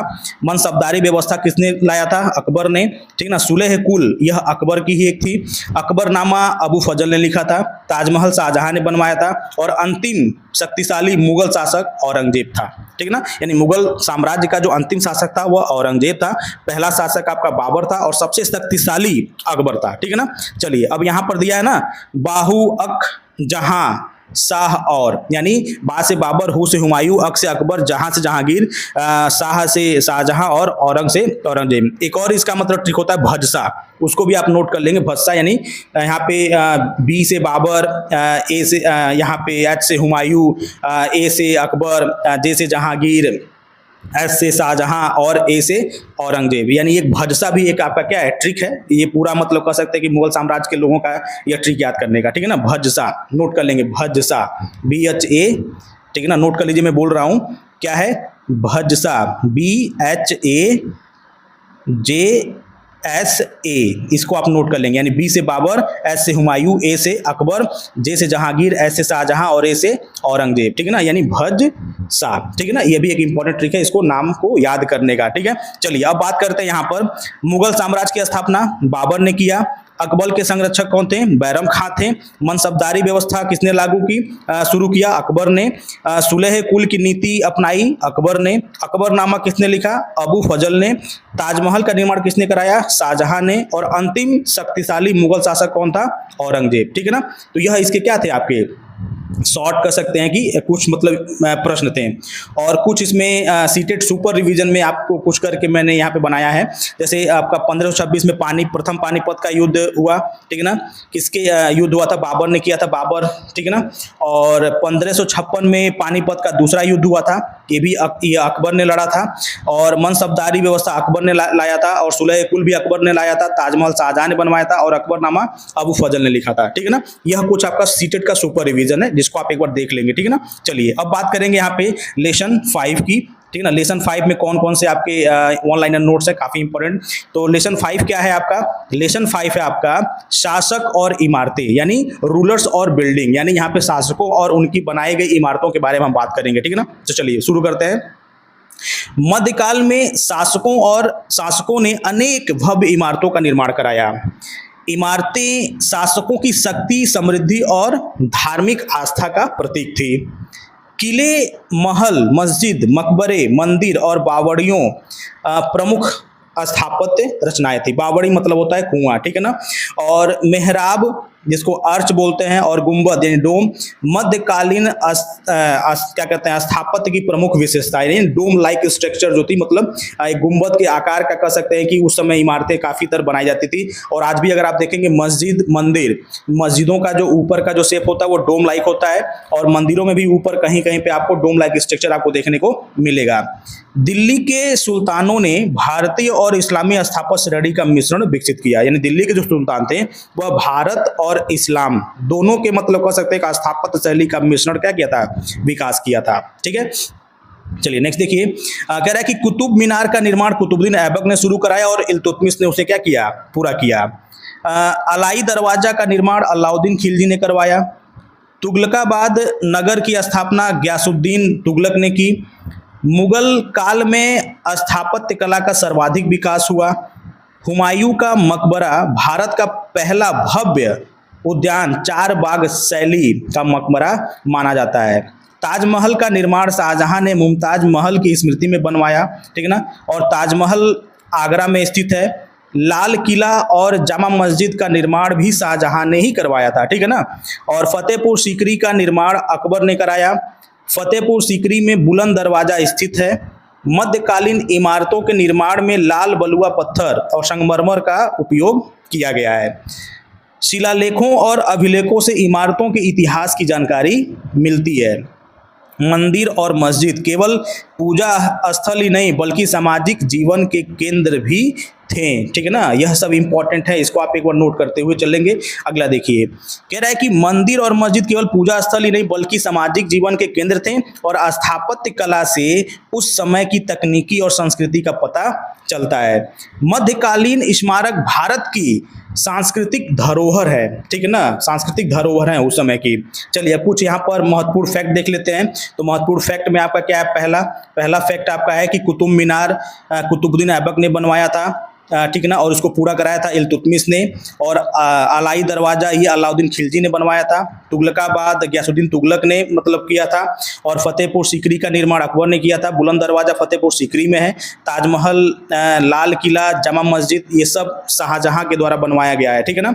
अब यहाँ पर कुछ आपका सीटेड ट्रिक्स हैं, ठीक है, तो उसको अगर आप देखेंगे तो यहाँ पर दिया है कू अला तुग फतेह ताज लाल, यानी कू से कुतुब मीनार, अला से अलाई दरवाजा, तुग से तुगलकाबाद, फतेह से फतेहपुर सीकरी, ताज से ताजमहल और लाल से लाल किला, ठीक है। अब क्वेश्चन देखिए कुछ जो बार बार पूछे जाते हैं एग्जाम में। कुतुब मीनार का निर्माण किसने शुरू कराया था? कुतुबुद्दीन ऐबक ने। कुतुब मीनार को पूरा किसने कराया? इल्तुतमिश ने।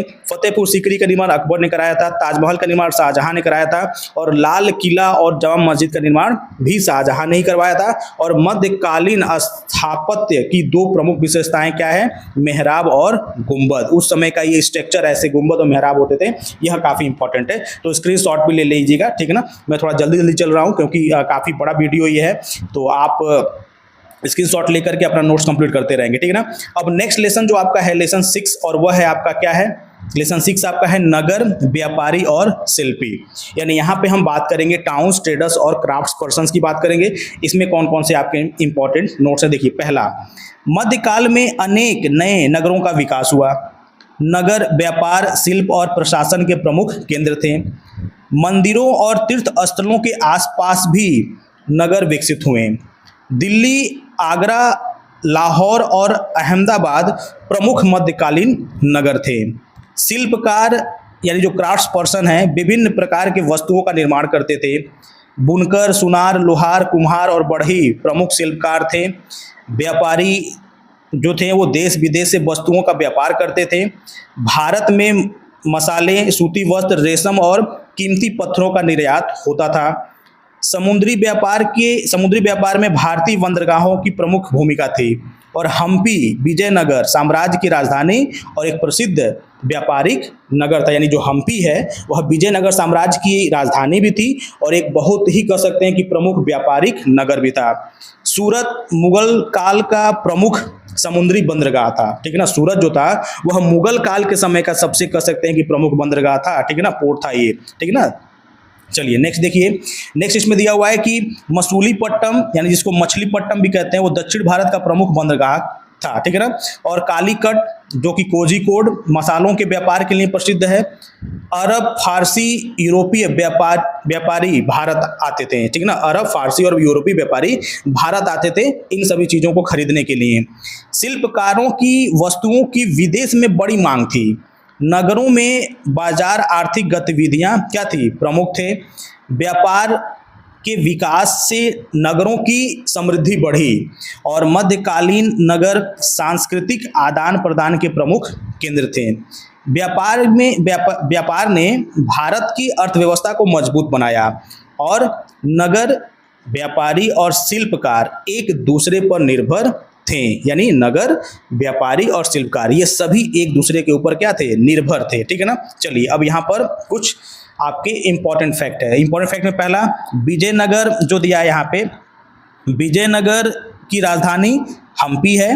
प्रमुख बंदरगाह सूरत, दक्षिण भारत का प्रमुख बंदरगाह मसूलीपट्टनम, मसालों का प्रमुख बंदरगाह कालीकट और मुख्य निर्यात आपके मसाले, सूती वस्त्र और रेशम का, ठीक है ना, भारत से जो होता था निर्यात। अब यहाँ पे कुछ शॉर्ट ट्रिक है। हु सु म का यानी ह से हम्पी, आपका स से सूरत, म से मसूलीपट्टनम, का से कालीकट। कुछ विशेष प्रश्न है आपके। विजयनगर साम्राज्य की राजधानी कहाँ थी? हम्पी में। मुगल काल का प्रमुख बंदरगाह सूरत। मसालों के व्यापार के लिए कौन सा बंदरगाह आपका प्रसिद्ध है? कालीकट। दक्षिण भारत का प्रसिद्ध बंदरगाह कौन सा है? मसूलीपट्टनम। मध्यकालीन नगर किस गतिविधियों के प्रमुख केंद्र थे? तो ये थे आपके व्यापार, शिल्प और प्रशासन के। भारत में प्रमुख रूप से किन वस्तुओं का निर्यात होता था? तो वो होता था मसालों का, सूती वस्त्रों का, रेशम का और कीमती पत्थरों का। ठीक है ना। अब कुछ यहाँ पे आप देखिए सीटेट के कुछ सुपर रिवीजन है। सुपर रिवीजन एक बार देख लेते हैं क्या है ये सुपर रिवीजन। हम्पी, यानी हम्पी जो है विजयनगर की राजधानी है। सूरत क्या है, प्रमुख मुगल बंदरगाह है। मसूलीपट्टनम क्या है, दक्षिण भारत का बंदरगाह है। कालीकट क्या है, मसालों का व्यापार। और नगर व्यापार, शिल्प और प्रशासन, यानी यह सब एक दूसरे से जुड़े हुए हैं। ठीक है ना। चलिए अब यहाँ पर हम बात करने वाले हैं लेसन 7 की, यानी लेसन 7 क्या है, इसमें कौन कौन से आपके वन लाइनर इंपॉर्टेंट क्वेश्चंस हैं। चलिए शुरू करते हैं। लेसन 7 आपका है जनजातियां, खानाबदोश और एक जगह बसे हुए समुदाय, यानी यहाँ पे हम बात करने वाले हैं ट्राइब्स की, नोमोड्स की और सेटल कम्युनिटी की बात करने वाले हैं। तो इसमें से कौन कौन से इंपॉर्टेंट है, चलिए देखते हैं। देखिए पहला, मध्यकालीन भारत में अनेक जनजातीय समुदाय निवास करते थे। जनजातियां सामान्यतः जंगलों, पहाड़ों और दुर्गम क्षेत्रों में रहते थे। जनजातीय समाज का प्रमुख कह सकते हैं कि आधार क्या था, कृषि, शिकार और पशुपालन और वन उत्पादन थे। कुछ जनजातियां खानाबदोश यानी नोमैडिक जीवन व्यतीत करते थे। नोमैडिक जीवन का मतलब होता है कि एक जगह पे न रहना, हमेशा भोजन के तलाश में एक जगह से दूसरी जगह पे भटकते रहना। खानाबदोश समुदाय अपने पशुओं के साथ एक स्थान से दूसरे स्थान पर क्या करते थे, जाते थे। कई जनजातियां समय के साथ अस्थायी कृषि करने लगी।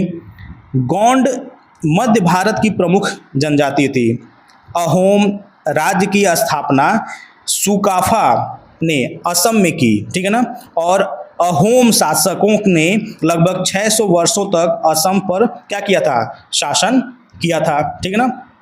नेक्स्ट देखिए इसमें अब यहाँ पर कह रहा है कि अहोम राज्य की स्थापना सुकाफा ने असम में की थी और अहोम शासकों ने लगभग 600 वर्षों तक असम में शासन किया था। गोंडवाना गोंड शासकों के प्रमुख क्षेत्र थे। ठीक है ना। और रानी दुर्गावती गोंड राजा की वीर और प्रसिद्ध शासिका थी। रानी दुर्गावती ने मुगल सेना का वीरतापूर्वक सामना किया था। बंजारे प्रसिद्ध घुमंतू व्यापारी थे। ठीक है ना। बंजारे अनाज, नमक और अन्य वस्तुओं का परिवहन करते थे। ठीक है ना। चलिए अब नेक्स्ट इसमें देखते हैं। जनजातीय समाज की अपनी अलग संस्कृति और परंपराएं थी। कई जनजातीय समुदाय धीरे धीरे बड़े राज्यों का हिस्सा बन गए। और कह रहा है कि जंगल जनजातीय समुदायों के जीवन का आजीविका का प्रमुख आधार थे। जनजातीय समाज में सामूहिक जीवन और सहयोग की भावना महत्वपूर्ण थी। मध्यकाल में जनजातियों ने भारतीय संस्कृति को समृद्ध बनाया और जनजातीय समुदायों का इतिहास भारतीय इतिहास का प्रमुख या महत्वपूर्ण कह सकते हैं कि भाग है। ठीक है ना। चलिए कुछ अभी इसमें इंपॉर्टेंट फैक्ट देखते हैं और बार बार क्वेश्चन पूछे जाते हैं जो एग्जाम में, वो देखते हैं यहाँ पे। ठीक है ना। पहला, प्रमुख जनजाति कौन थे, गोंड थे। गोंडवाना गोंड राज्य को कहते हैं। प्रसिद्ध शासिका कौन थी, रानी दुर्गावती थी। अहोम राज्य की स्थापना सुकाफा ने किया था। प्रसिद्ध घुमंतू व्यापारी कौन थे, बंजारे थे। खानाबदोश का जीवन मतलब खानाबदोश क्या होता है, एक स्थान से दूसरे स्थान पर रहने वाले समुदाय को हम क्या बोलते हैं, खानाबदोशी बोलते हैं, जिसको नोमोड्स बोलते हैं। बाकी शॉर्ट ट्रिक यहाँ पे दिया सीटेट के लिए, गो, दू, अहो, शु, ब, यानी गो से गोंड, दू से दुर्गावती, अहो से अहोम, सु से सुकाफा, बन से बंजारे। ठीक है ना। अब क्वेश्चन देखिए, जो इंपॉर्टेंट क्वेश्चन है जो आपके पूछे जाते हैं। मध्य भारत की प्रमुख जनजाति कौन सी थी, तो मध्य भारत की प्रमुख जनजाति जो थी आपकी गोंड थी। गोंड राज्य की प्रसिद्ध शासिका कौन थी, रानी दुर्गावती। अहोम राज्य की स्थापना सुकाफा ने किया था। बंजारे कौन थे, घुमंतू व्यापारी थे। खानाबदोशी समुदाय किस राज्य का जीवन जीते थे, किस प्रकार का, तो ये एक जगह से दूसरे जगह पे मतलब घूम घूम के अपना जीवन ये जीते थे। ठीक है ना। चलिए अब इसमें कुछ इंपॉर्टेंट और भी है, जैसे गोंड जो है वो मध्य भारत की गोंड जो है ये आपके मध्य भारत की प्रमुख जनजाति हैं। रानी दुर्गावती गोंड की शासिका हैं और अहोम आपके असम की शक्तिशाली राज्य है और सुकाफा अहोम राज्य के संस्थापक हैं। बंजारे घुमंतू व्यापारी और खानाबदोश स्थान स्थान पर घूमने वाले समुदाय। यानी एक ही क्वेश्चन को कई तरीके से मतलब यहाँ पर ये एक्सप्लेन किया गया है, जिस तरह से भी आपको समझ में आए, लेकिन आपको समझ आना ही है, ठीक है ना, और एग्जाम में आपको अच्छा स्कोर करना है, ठीक है। चलिए अब नेक्स्ट लेसन हम बात करेंगे 8, ठीक है ना। लेसन 8 क्या है? भक्ति एवं सूफी परंपराएं, यानी यहाँ पे भक्ति और सूफी परंपराओं की बात करेंगे, ठीक है ना। भक्ति और सूफी परंपराओं की हम बात करेंगे। यह लेसन आपका 8 है, ठीक है ना, यानी यहाँ पे devotional path to the divine, इसकी हम बात करेंगे। चलिए इसमें देखते हैं पहला, मध्यकाल में भक्ति आंदोलन और सूफी आंदोलनों का व्यापक विकास हुआ। भक्ति आंदोलन ने ईश्वर की भक्ति, प्रेम और समर्पण पर बल दिया। भक्ति संतों ने जाति पाति और ऊंच नीच का विरोध किया। भक्ति आंदोलन का जो उद्देश्य था वह ईश्वर तक एकदम सरलता से पहुंचना था, मतलब एकदम इजी तरीके से हम ईश्वर तक कैसे पहुंच सकते हैं, भक्ति आंदोलन का ये मुख्य उद्देश्य था। रामानुजाचार्य ने विशिष्टाद्वैत दर्शन का प्रचार किया। वसवन्ना ने वीर शैव यानी यहाँ पर कह रहा है कि लिंगायत यानी आंदोलन का नेतृत्व किया था। कबीर ने हिंदू और मुस्लिम दोनों धर्मों की कुरीतियों की आलोचना की। कबीर ने निर्गुण भक्ति का प्रचार किया। गुरु नानक सिख धर्म के संस्थापक थे। गुरु नानक ने एक ईश्वर, समानता और मानव सेवा का संदेश दिया था, ठीक है ना। चलिए सब देखते रहिए, क्वेश्चन इंपॉर्टेंट सा भी है। बाकी यहाँ पे दिया था सिख का पवित्र ग्रंथ क्या है? गुरु साहिब है। मीराबाई भगवान कृष्ण की महान भक्त थी। चैतन्य महाप्रभु ने कृष्ण भक्ति का प्रचार किया। सूफी संत प्रेम, सेवा, सहिष्णुता और भाईचारे में विश्वास रखते थे। सूफी संतों की बात कर रहा है। सूफी संतों के निवास स्थान को खानकाह कहा जाता है। क्या कहा जाता है? खानकाह, सूफी संतों के निवास स्थान को। ख्वाजा मुइनुद्दीन चिश्ती अजमेर के प्रसिद्ध सूफी संत थे और काफ़ी मतलब ये मशहूर है और आज भी लोग वहाँ जाते हैं, ठीक है ना। फिर कह रहा है कि निजामुद्दीन औलिया दिल्ली के प्रसिद्ध चिश्ती सूफी संत थे और सूफी संगीत और कव्वाली के माध्यम से ईश्वर को उपासना करते थे। मतलब जो सूफी संगीत जो है ना, जिसमें कव्वाली है, यह ईश्वर की उपासना करने का एक क्या है? एक माध्यम है, ठीक है ना।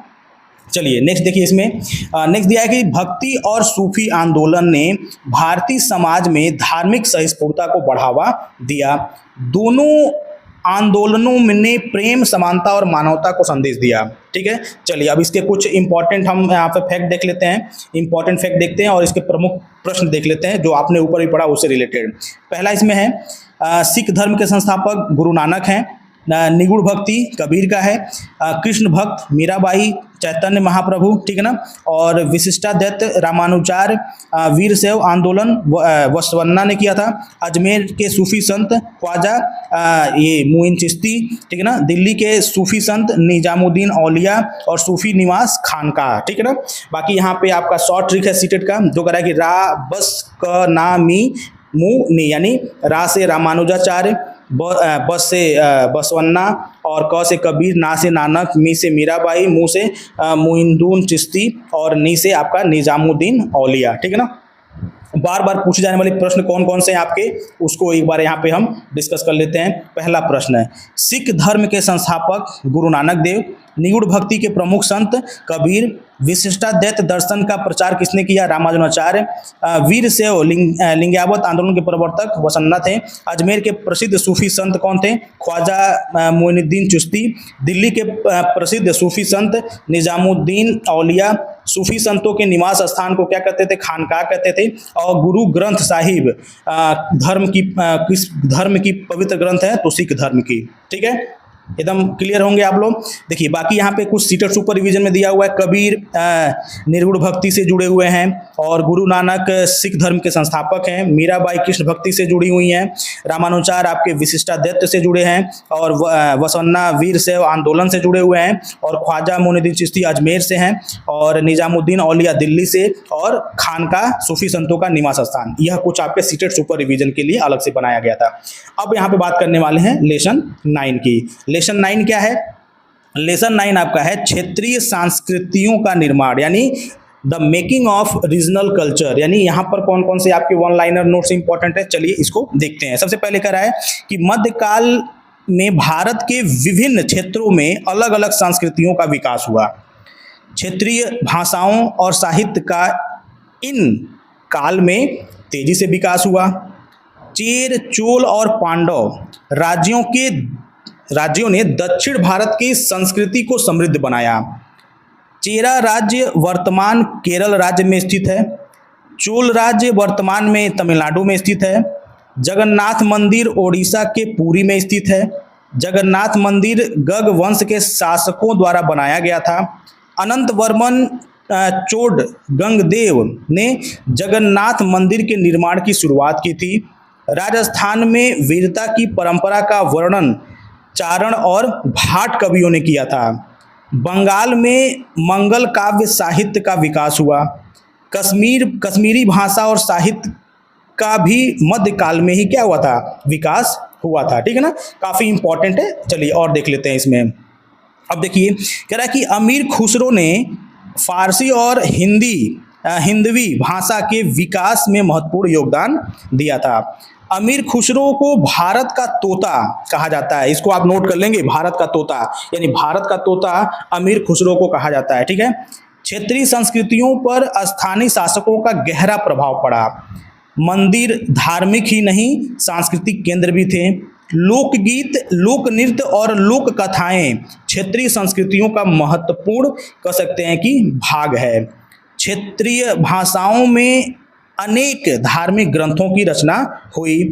भक्ति आंदोलन ने क्षेत्रीय भाषाओं को लोकप्रिय बनाया। ठीक है ना, ये सभी आपके इंपॉर्टेंट हैं। चलिए अब इसमें दो और इंपॉर्टेंट हैं नोट्स में। मध्यकाल में भारतीय संस्कृति में विविधता को एकता दोनों का विकास हुआ। ठीक है ना, और क्षेत्रीय संस्कृतियां आज भी भारत की सांस्कृतिक पहचान का एक महत्वपूर्ण आधार है। ठीक है ना, चलिए अब इसके जो आपके इंपॉर्टेंट फैक्ट है उसको थोड़ा सा देख लेते हैं। ठीक है ना, इंपॉर्टेंट फैक्ट को हम देख लेते हैं एक बार। आपको देखिए, जगन्नाथ मंदिर पुरी के ओडिशा के पुरी में है।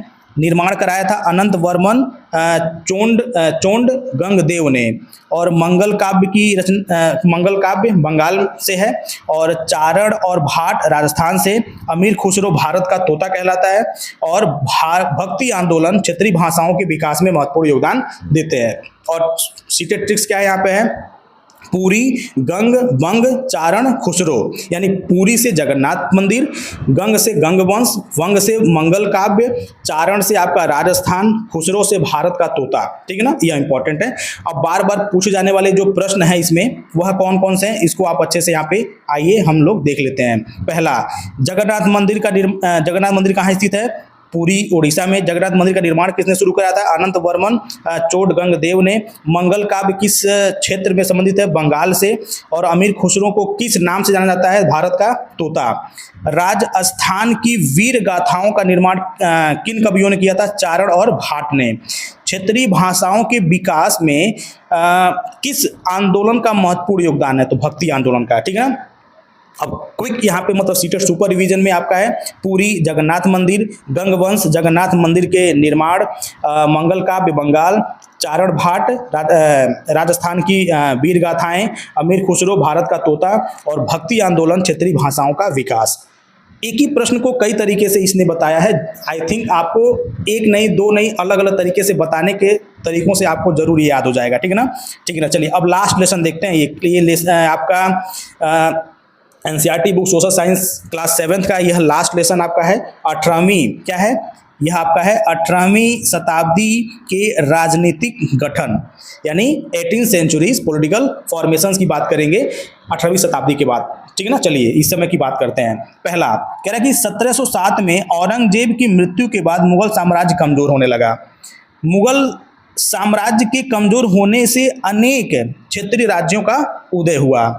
मराठा शक्ति 18वीं शताब्दी की सबसे प्रभावशाली शक्तियों में से एक थी। शिवाजी मराठा साम्राज्य के संस्थापक थे। शिवाजी जो थे मराठा साम्राज्य के संस्थापक थे। मराठा प्रशासन में पेशवा का महत्वपूर्ण स्थान था। पेशवा बाजीराव प्रथम मराठा साम्राज्य के प्रसिद्ध शासकों में से एक थे। सिख शक्ति का विकास गुरु गोविंद सिंह द्वारा स्थापित खालसा के बाद हुआ। महाराणा रणजीत सिंह ने पंजाब में शक्तिशाली सिख राज्य की स्थापना की। जाटों ने भरतपुर में भरतपुर में अपना राज्य स्थापित किया। और राजा सूरजमल जाटों के प्रसिद्ध शासक थे। कौन? सूरजमल। जो सूरजमल थे वो जाटों के क्या थे? प्रसिद्ध शासक थे, ठीक है ना। चलिए, कह रहा है कि हैदराबाद राज्य की स्थापना निजाम उल मुल्क आसफ जहां प्रथम ने की थी, ठीक है ना। अवध एक प्रमुख क्षेत्रीय राज्य था, यानी अवध जो था उस समय एक बहुत ही प्रमुख कह सकते हैं कि क्षेत्रीय राज्य था। बंगाल भी एक शक्तिशाली क्षेत्रीय राज्य बन गया। इस काल में, यानी इस काल में मैसूर राज्य का महत्व बढ़ा। हैदर अली और टीपू सुल्तान मैसूर के क्या थे? प्रसिद्ध शासक थे। यानी हैदर अली और टीपू सुल्तान जो थे वह आपके मैसूर के सबसे कह सकते हैं कि प्रसिद्ध शासकों में से एक थे। टीपू सुल्तान को मैसूर का शेर भी कहा जाता है, ठीक है ना, टाइगर ऑफ मैसूर। यानी टाइगर ऑफ मैसूर कौन है? टीपू सुल्तान। काफी इंपॉर्टेंट है, इसको भी देख लेंगे आप। क्षेत्रीय राज्यों के बीच सत्ता के लिए लगातार संघर्ष होते रहे। इसी काल में ईस्ट इंडिया कंपनी ने भारत में अपना प्रभाव बढ़ाना क्या कर दिया? शुरू कर दिया। और मुगलों के शासन के बाद भारत में ईस्ट इंडिया कंपनी की स्थापना हो जाती है, जो आप क्लास ईयर्थ वाला जब नोट्स में लेके आऊंगा तो उसमें आपको देखने को मिलेगा। पूरा आपके ईस्ट इंडिया कंपनी के बारे में आपको देखने को जरूर मिलेगा। अब देखिए, राजनीतिक अस्थिरता का लाभ अंग्रेजों ने उठाया, ठीक है ना। भारत में जो राजनीतिक अस्थिरता थी, ठीक है ना, राजा महाराजा एक दूसरे से ही लड़ा करते थे, इसका फायदा क्या उठाया? ईस्ट इंडिया कंपनी ने उठाया था, ठीक है ना। चलिए देखिए नेक्स्ट, कह रहा कि 18वीं शताब्दी ने भारत में ब्रिटिश शासन का नींव मजबूत होने का मार्ग प्रशस्त किया। यानी 18वीं शताब्दी ने भारत में ब्रिटिश शासक की नींव मजबूत होने में क्या किया? बहुत ही बड़ा भूमिका निभाया था, ठीक है ना। चलिए अब आगे देख लीजिए, कुछ इसमें इंपॉर्टेंट है। जैसे आपका पहला इसमें दिया है, औरंगजेब की मृत्यु कब हुई? 1707 में हुई थी। मराठा साम्राज्य की स्थापना शिवाजी ने किया था। प्रमुख पेशवा बाजीराव प्रथम थे, ठीक है ना। और खालसा की स्थापना गुरु गोविंद सिंह ने की थी। सिख राज्य महाराजा रणजीत सिंह ने की थी, ठीक है ना। और जाट शासक कौन थे? राजा सूरजमल। हैदराबाद के संस्थापक कौन थे? निजाम उल मुल्क आसफ जाह प्रथम। मैसूर का शेर टीपू सुल्तान को कहा जाता है, ठीक है ना। चलिए अब इसमें थोड़ा सा और हम डिटेल में देखते हैं, कुछ शॉर्ट में देखते हैं। चलिए क्या है इसमें, टिक दिया हुआ है 1707 सी वा गो र टीपू, यानी 1707 का मतलब है औरंगजेब की मृत्यु। सी से शिवाजी, ठीक है ना, और वा से बाजीराव प्रथम, गो से गुरु गोविंद सिंह, र से रणजीत सिंह, और टीपू से टीपू सुल्तान यानी मैसूर का शेर। चलिए अब कुछ क्वेश्चन है इसमें, देखिए। औरंगजेब की मृत्यु कब हुई थी? 1707 में। मराठा साम्राज्य के संस्थापक कौन थे? शिवाजी। प्रसिद्ध पेशवा कौन थे? बाजीराव प्रथम। खालसा की स्थापना किसने की? गुरु गोविंद सिंह ने। पंजाब में शक्तिशाली सिख राज्य की स्थापना किसने की? महाराजा रणजीत सिंह ने। मैसूर का शेर किसे कहा जाता है? टीपू सुल्तान को। और हैदराबाद राज्य की स्थापना किसने की थी? निजाम उल मुल्क आसफ जाह प्रथम ने हैदराबाद की स्थापना की थी, ठीक है ना। चलिए नेक्स्ट देख लेते हैं। और नेक्स्ट आपका जो सीटेड सुपर रिवीजन, ये लेसन 10 का मतलब कह सकते हैं कि सबसे लास्ट है। 1707 औरंगजेब की मृत्यु, शिवाजी मराठा साम्राज्य, बाजीराव प्रथम प्रसिद्ध पेशवा, गुरु गोविंद सिंह खालसा, रणजीत सिंह सिख साम्राज्य, टीपू सुल्तान मैसूर का शेर, और ईस्ट इंडिया कंपनी 18वीं शताब्दी में प्रभाव बढ़ा। यानी 18वीं शताब्दी में ईस्ट इंडिया कंपनी का प्रभाव बढ़ने लगा। यहाँ पर जो आपका लेसन 1 है वह है कैसे, कब और कहां। इसमें कौन कौन से आपके 1 लाइनर नोट्स हैं और कौन कौन से इंपॉर्टेंट क्वेश्चन है वो सब आपको लेसन वाइज मिलेगा, ठीक है ना। तो सबसे पहले यहाँ पर जो पहला जो क्वेश्चन है यहाँ पे, यानी पहला जो लाइन है वह है इतिहास अतीत के घटनाओं और समाज में हुए परिवर्तनों का क्या है? अध्ययन है। दूसरा यहाँ पे है इतिहास अतीत को समझने के लिए विभिन्न ऐतिहासिक स्रोतों का उपयोग करते हैं। अभिलेख, सरकारी दस्तावेजों, पत्र, डायरी, समाचार पत्र और आत्मकथाएं इतिहास के महत्वपूर्ण स्रोत हैं, ठीक है ना। मैं इसे एक्सप्लेन नहीं करूंगा, आप लोग इसको देख करके आप लोग समझ सकते हैं क्योंकि एक एक लाइन में ये दिया गया है, ठीक है ना। देखिए अगला, अंग्रेजों के समय सरकारी रिकॉर्ड का सुव्यवस्थित या कह सकते हैं कि व्यवस्थित रख रखाव किया जाता था। ठीक है ना। चलिए नेक्स्ट देखते हैं, सभी इंपॉर्टेंट्स हैं आपको, ठीक है ना, ये सारे के सारे क्वेश्चन आपको जितने मिलेंगे सब इंपॉर्टेंट मिलेंगे आपको। देखिए नेक्स्ट आपका है, जेम्स मिल ने भारतीय इतिहास को 3 कालखंडों में क्या किया था, बांटा था, जिसमें से पहला था आपका हिंदू, दूसरा आपका मुस्लिम, तीसरा जो था आपका वो था ब्रिटिश। ये क्वेश्चन आपसे पूछा जा सकता है, इसमें से क्वेश्चन बन सकते हैं कि जेम्स मिल ने भारतीय इतिहास को कितने कालखंडों में बांटा था और जिन कालखंडों में बांटा था उसके नाम क्या है। तो जिस कालखंडों में उसने बांटा था वह 3 थे और वह 3 आपके थे हिंदू, मुस्लिम और ब्रिटिश। जेम्स मिल की यह काल विभाजन पद्धति इतिहासकारों द्वारा आलोचना का विषय रहा, ठीक है ना। इतिहासकार जो थे उन्होंने इसकी आलोचना की, बुराई की कि जेम्स मिल ने जो भारतीय इतिहास को इन 3 कालखंडों में उसने जो बांट रखा है वह सरासर गलत है, ऐसा नहीं उसे करना चाहिए। अंग्रेजों ने भारत में सर्वेक्षणों को बहुत महत्व दिया, यानी अंग्रेजों ने क्या किया, भारत में बहुत सारे सर्वे करवाए, ठीक है ना, बहुत सारे सर्वेक्षण करवाए थे, ठीक है ना, उसको महत्व ज्यादा देते थे। सर्वेक्षणों में भूमि, जनसंख्या, वनस्पति, वन, फसल और संसाधनों की जानकारी एकत्र की जाती थी, ठीक है। जनगणना के माध्यम से जनसंख्या से संबंधित जानकारी एकत्र की जाती थी। औपनिवेशिक शासन में सरकार कार्यालय और रिकॉर्ड रूम महत्वपूर्ण क्या थे, केंद्र थे, यानी औपनिवेशिक शासन में सरकारी कार्यालय और रिकॉर्ड रूम का मतलब बहुत ही महत्वपूर्ण कह सकते हैं कि ये सब केंद्र हुआ करता था। इतिहासकार, यानी यहां पर बात करेंगे, कह रहा है कि इतिहासकार केवल सरकारी दस्तावेजों पर निर्भर नहीं रहते थे, ठीक है ना। निजी पत्र, यात्रियों के विवरण, समाचार पत्र और साहित्य भी इतिहास के महत्वपूर्ण स्रोत हैं, ठीक है ना। और कह रहा है कि इतिहास में तिथियां जो है ना वो घटनाओं के क्रम को समझने में सहायता करती हैं। केवल राजाओं और युद्धों का इतिहास ही इतिहास नहीं है, यानी कह रहा है केवल राजाओं का और जो युद्ध का, यानी जो राजाओं के बारे में और युद्धों के बारे में जो इतिहास है वो ही केवल इतिहास नहीं है। यह जरूरी नहीं कि केवल वही इतिहास है। आम लोगों, किसानों, मजदूरों, महिलाओं और आदिवासियों के जीवन का अध्ययन भी क्या है, इतिहास है, ठीक है ना। चलिए सब इंपॉर्टेंट है, आपको एक एक करके सब आपको समझना है यहाँ पे, ठीक है। नेक्स्ट देखिए, यहाँ पे आगे कह रहा है यहाँ पे कि अंग्रेजों ने भारत में प्रशासन को व्यवस्थित करने के लिए अनेक रिकॉर्ड तैयार किए। औपनिवेशिक काल में अंग्रेजों ने भारत के बारे में विस्तृत जानकारी एकत्र की। इतिहासकार स्रोतों की विश्वसनीयता और संदर्भ का विश्लेषण करते थे। अलग अलग स्रोत किसी घटना को अलग अलग तस्वीर क्या करते थे, प्रस्तुत करते थे। इतिहास को समझने के लिए विभिन्न स्रोतों की तुलना करना आवश्यक है। चलिए अब इस लेसन से देखते हैं कौन कौन से इंपॉर्टेंट आपके फैक्ट हैं। तो पहला फैक्ट क्या है आपका, पहला है कि यहाँ पर कि भारतीय इतिहास को 3 कालखंडों में किसने बांटा, तो जेम्स मिल ने बांटा। प्रथम औपनिवेशिक स्रोत क्या है, सरकारी रिकॉर्ड। जनसंख्या की जानकारी क्या कहलाता है, जनगणना कहलाता है। भूमि और संसाधनों की जानकारी सर्वेक्षण कहलाता है। इतिहास के स्रोत क्या है, तो दस्तावेज हैं, पत्र है, डायरी है, समाचार पत्र है और अभिलेख हैं, ठीक है ना। यह आपके कुछ इंपॉर्टेंट फैक्ट हैं। अब यहाँ पर कुछ इंपॉर्टेंट क्वेश्चंस देख लीजिए। इसमें से पहला क्वेश्चन आपका है कि जेम्स मिल ने भारत के इतिहास को कितने कालखंडों में बांटा था, 3 कालखंडों में। जनगणना का मुख्य उद्देश्य क्या है, जनसंख्या से संबंधित जानकारी एकत्र करना। औपनिवेशिक शासन में सर्वेक्षण क्यों कराए जाते थे, तो भूमि, संसाधन, जनसंख्या और आदि की जानकारी प्राप्त करने के लिए। क्या सरकारी दस्तावेज इतिहास का एकमात्र स्रोत था, नहीं। केवल हम सरकारी दस्तावेज को इतिहास का स्रोत नहीं मान सकते, ठीक है ना, नहीं, यह अन्य स्रोत भी महत्वपूर्ण है।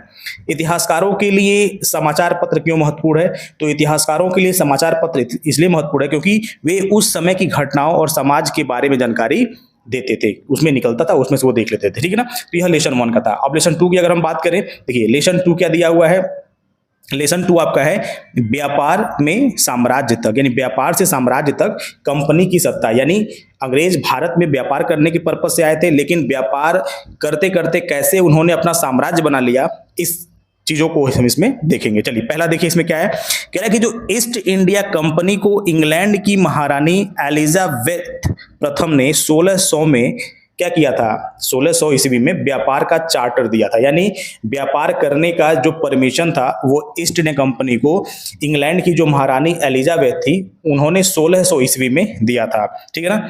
कंपनी भारत में मुख्य रूप से मसाले, रेशम और कपास का व्यापार करने आई थी। यानी शुरुआत में कंपनी जो थी, जब वो भारत आई थी, तो वहां भारत से वो मसालों के, रेशम के और कपास का व्यापार करने के पर्पज से केवल आई थी, ठीक है ना।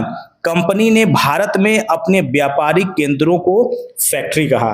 मतलब जब कंपनी भारत आए तो उनका जो व्यापारिक केंद्र था भारत में, उसको उन लोगों ने क्या बोला, फैक्ट्री नाम दिया, ठीक है ना। और कंपनी ने भारत में अपनी पहली फैक्ट्री सूरत में स्थापित की, ठीक है ना। सूरत में उन्होंने अपनी पहली फैक्ट्री उन्होंने स्थापित की कंपनी ने। प्लासी का युद्ध 1757 में हुआ, जो कि सिराजुद्दौला और बंगाल के नवाब सिराजुद्दौला और अंग्रेजों के बीच में, यानी कंपनी के बीच में हुआ था, ठीक है ना। और उस युद्ध से ही कह सकते हैं कि बंगाल के जो नवाब सिराजुद्दौला हार जाते हैं, उनके साथ धोखा होता है, उनका ही सेनापति, ठीक है ना, उनके साथ मतलब धोखा किया रहता है। और कंपनी कह सकते हैं कि कंपनी की शुरुआत थी भारत में, एक तरह से कह सकते हैं कि भारत को गुलाम बनाने का ये पहला कह सकते हैं कि सीढ़ी था वहां से। प्लासी युद्ध में कंपनी की सेना का नेतृत्व जो किया था, वो किया था रॉबर्ट क्लाइव ने किया था। बंगाल के नवाब सिराजुद्दौला प्लासी के युद्ध में पराजित हुए थे। मीर जाफर सिराजुद्दौला के विरुद्ध कंपनी का साथ दिया था, क्योंकि मीर जाफर ही उस समय उनका क्या था, सेनापति था, ठीक है ना। तो उसने युद्ध करने से क्या करता है, वो मना कर देता है, ठीक है ना। सिराजुद्दौला को ये बात समझ में आ जाती है। प्लासी के बाद कंपनी ने बंगाल की राजनीति में अपना प्रभाव बढ़ाया और बक्सर का युद्ध 1764 में हुआ था, ठीक है ना। और बक्सर के युद्ध में कंपनी ने मीर कासिम, सिराजुद्दौला और शाह आलम द्वितीय की संयुक्त सेना को क्या किया था, हराया था। यानी जो बक्सर का जो युद्ध हुआ था उसमें मीर कासिम था। मीर कासिम कौन था, वो मीर जाफर का क्या था, वो मीर जाफर का दामाद था, ठीक है ना। और जो सुजाउद्दौला थे और शाह आलम थे, इन लोगों से मतलब कह सकते हैं कि संयुक्त सेना थी, ये लोग मिल करके कंपनी के साथ वो लड़ रहे थे। लेकिन अंग्रेजों ने क्या किया, उन्हें बक्सर के युद्ध में उन्हें हरा दिया, ठीक है ना। चलिए आगे बढ़ते हैं, इसमें थोड़ा सा और डिटेल में देखते हैं। देखिए अगला इसमें दिया हुआ है कि 1765 ईस्वी में कंपनी को बंगाल, बिहार और उड़ीसा में दीवानी प्राप्त हो गई, ठीक है ना। और दीवानी का अर्थ होता है राजस्व वसूलने का अधिकार।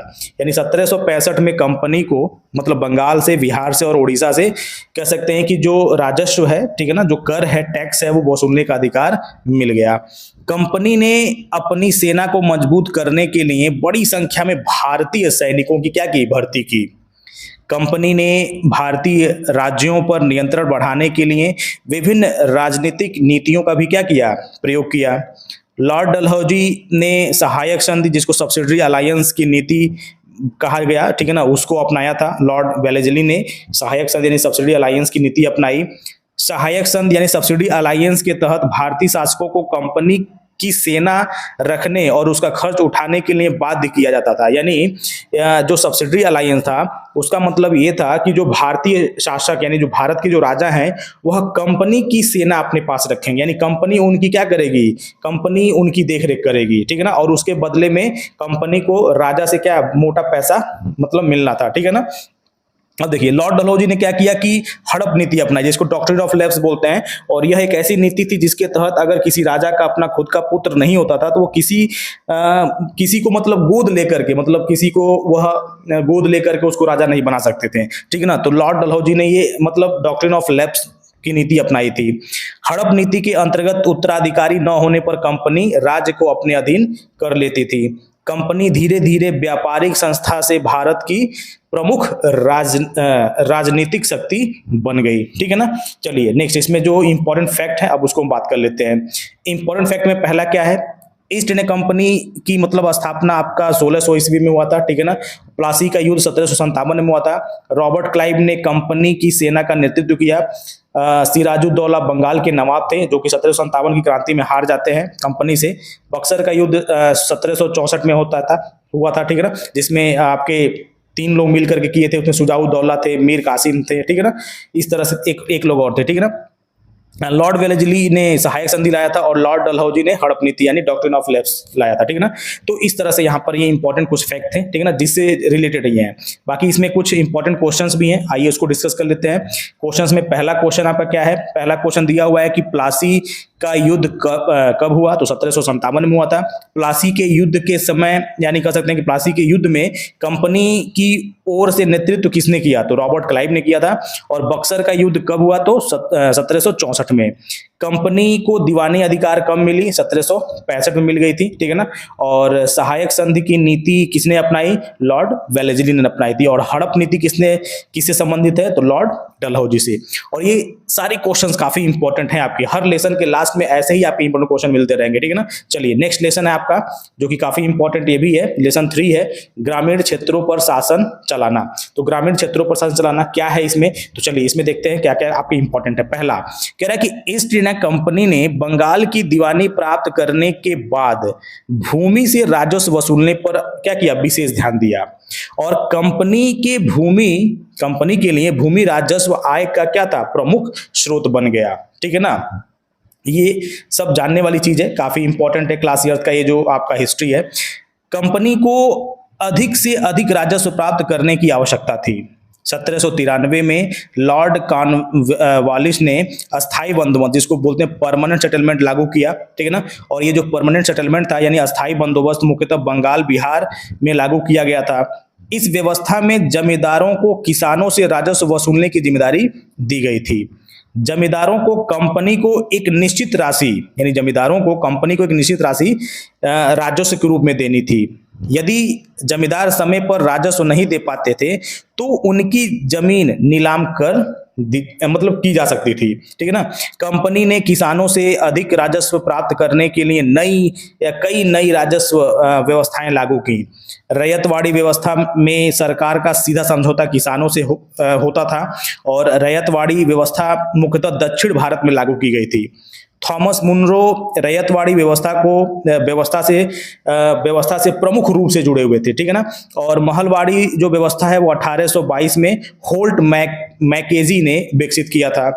महलवाड़ी व्यवस्था में राजस्व निर्धारण गांव या महल के आधार पर किया जाता था। महलवाड़ी व्यवस्था मुख्यतः उत्तर पश्चिमी प्रांतों में लागू हुई और अंग्रेजों की जो राजस्व नीतियों से किसानों पर भारी आर्थिक दबाव पड़ा था, ठीक है ना। चलिए और इसमें देख लेते हैं नेक्स्ट। कह रहा है कि अधिक राजस्व की मांग के कारण किसान अक्सर कर्ज में डूब जाते थे। अंग्रेजों ने किसानों को नगदी फसलों की खेती के लिए प्रोत्साहित किया। अब नगदी फसलों में क्या था? नगदी फसलों में ज्यादातर वो लोग इंडिगो यानी नील की खेती के लिए ज्यादातर मतलब प्रोत्साहित करते थे।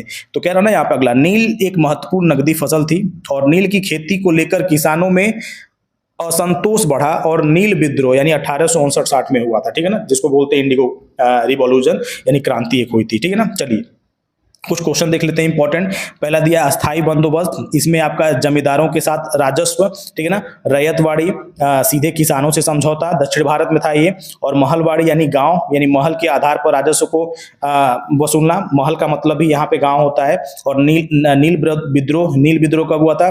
तो जो नील विद्रोह है आपका वो हुआ था आपका 1859-60 में, ठीक है ना। चलिए कुछ प्रश्नों को देख लेते हैं यहाँ पे कुछ आपका ट्रिक भी दिया हुआ है। ट्रिक आप देख रहे होंगे यहाँ पे, जमी से जमींदार मतलब अस्थाई बंदोबस्त, रैयत किसान रैयतवाड़ी और महल यानी गांव यानी महल यानी महलवाड़ी, ठीक है ना। ऐसे कुछ बनाया हुआ यहाँ पे दिया ना, यहाँ पे जमी रैयत महल, इसको आप लोग नोट करके अपने हिसाब से इसको देख लेंगे, ठीक है ना। क्वेश्चन देखिए इसमें जो इंपॉर्टेंट है, कह रहा है कि अस्थाई बंदोबस्त कब लागू हुआ था? 1793 में। अस्थाई बंदोबस्त में राजस्व वसूलने की जिम्मेदारी किसकी थी? जमींदारों की थी।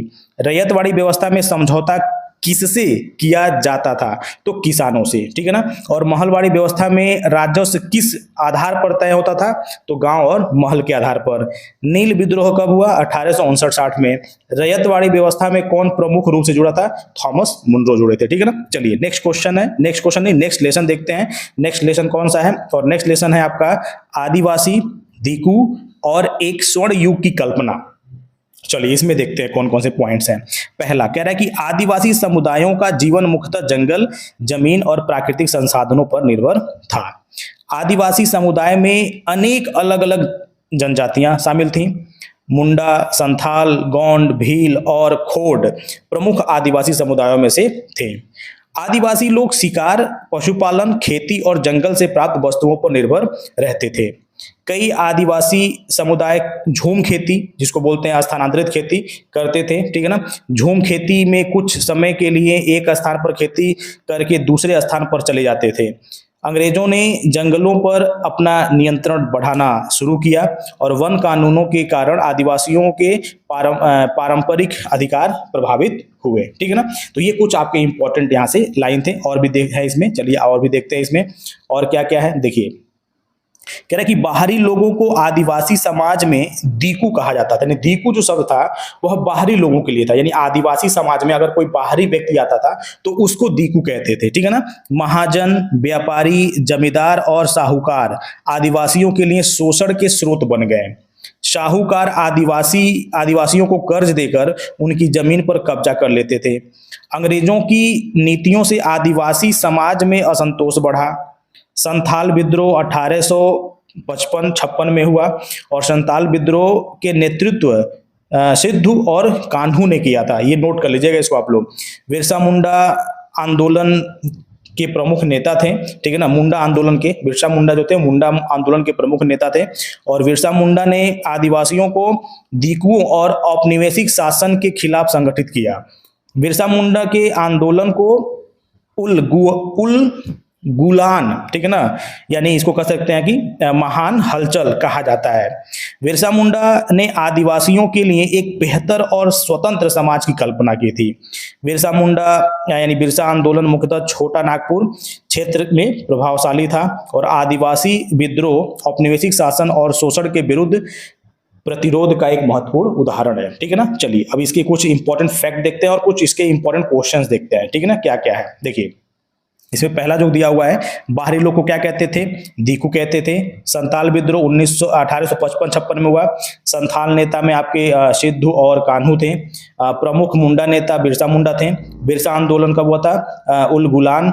और प्रमुख क्षेत्र छोटा नागपुर, और प्रमुख आजीविका क्या था उनका? कृषि, शिकार, पशुपालन और वन उत्पादन। ठीक है ना, इसमें था इनका।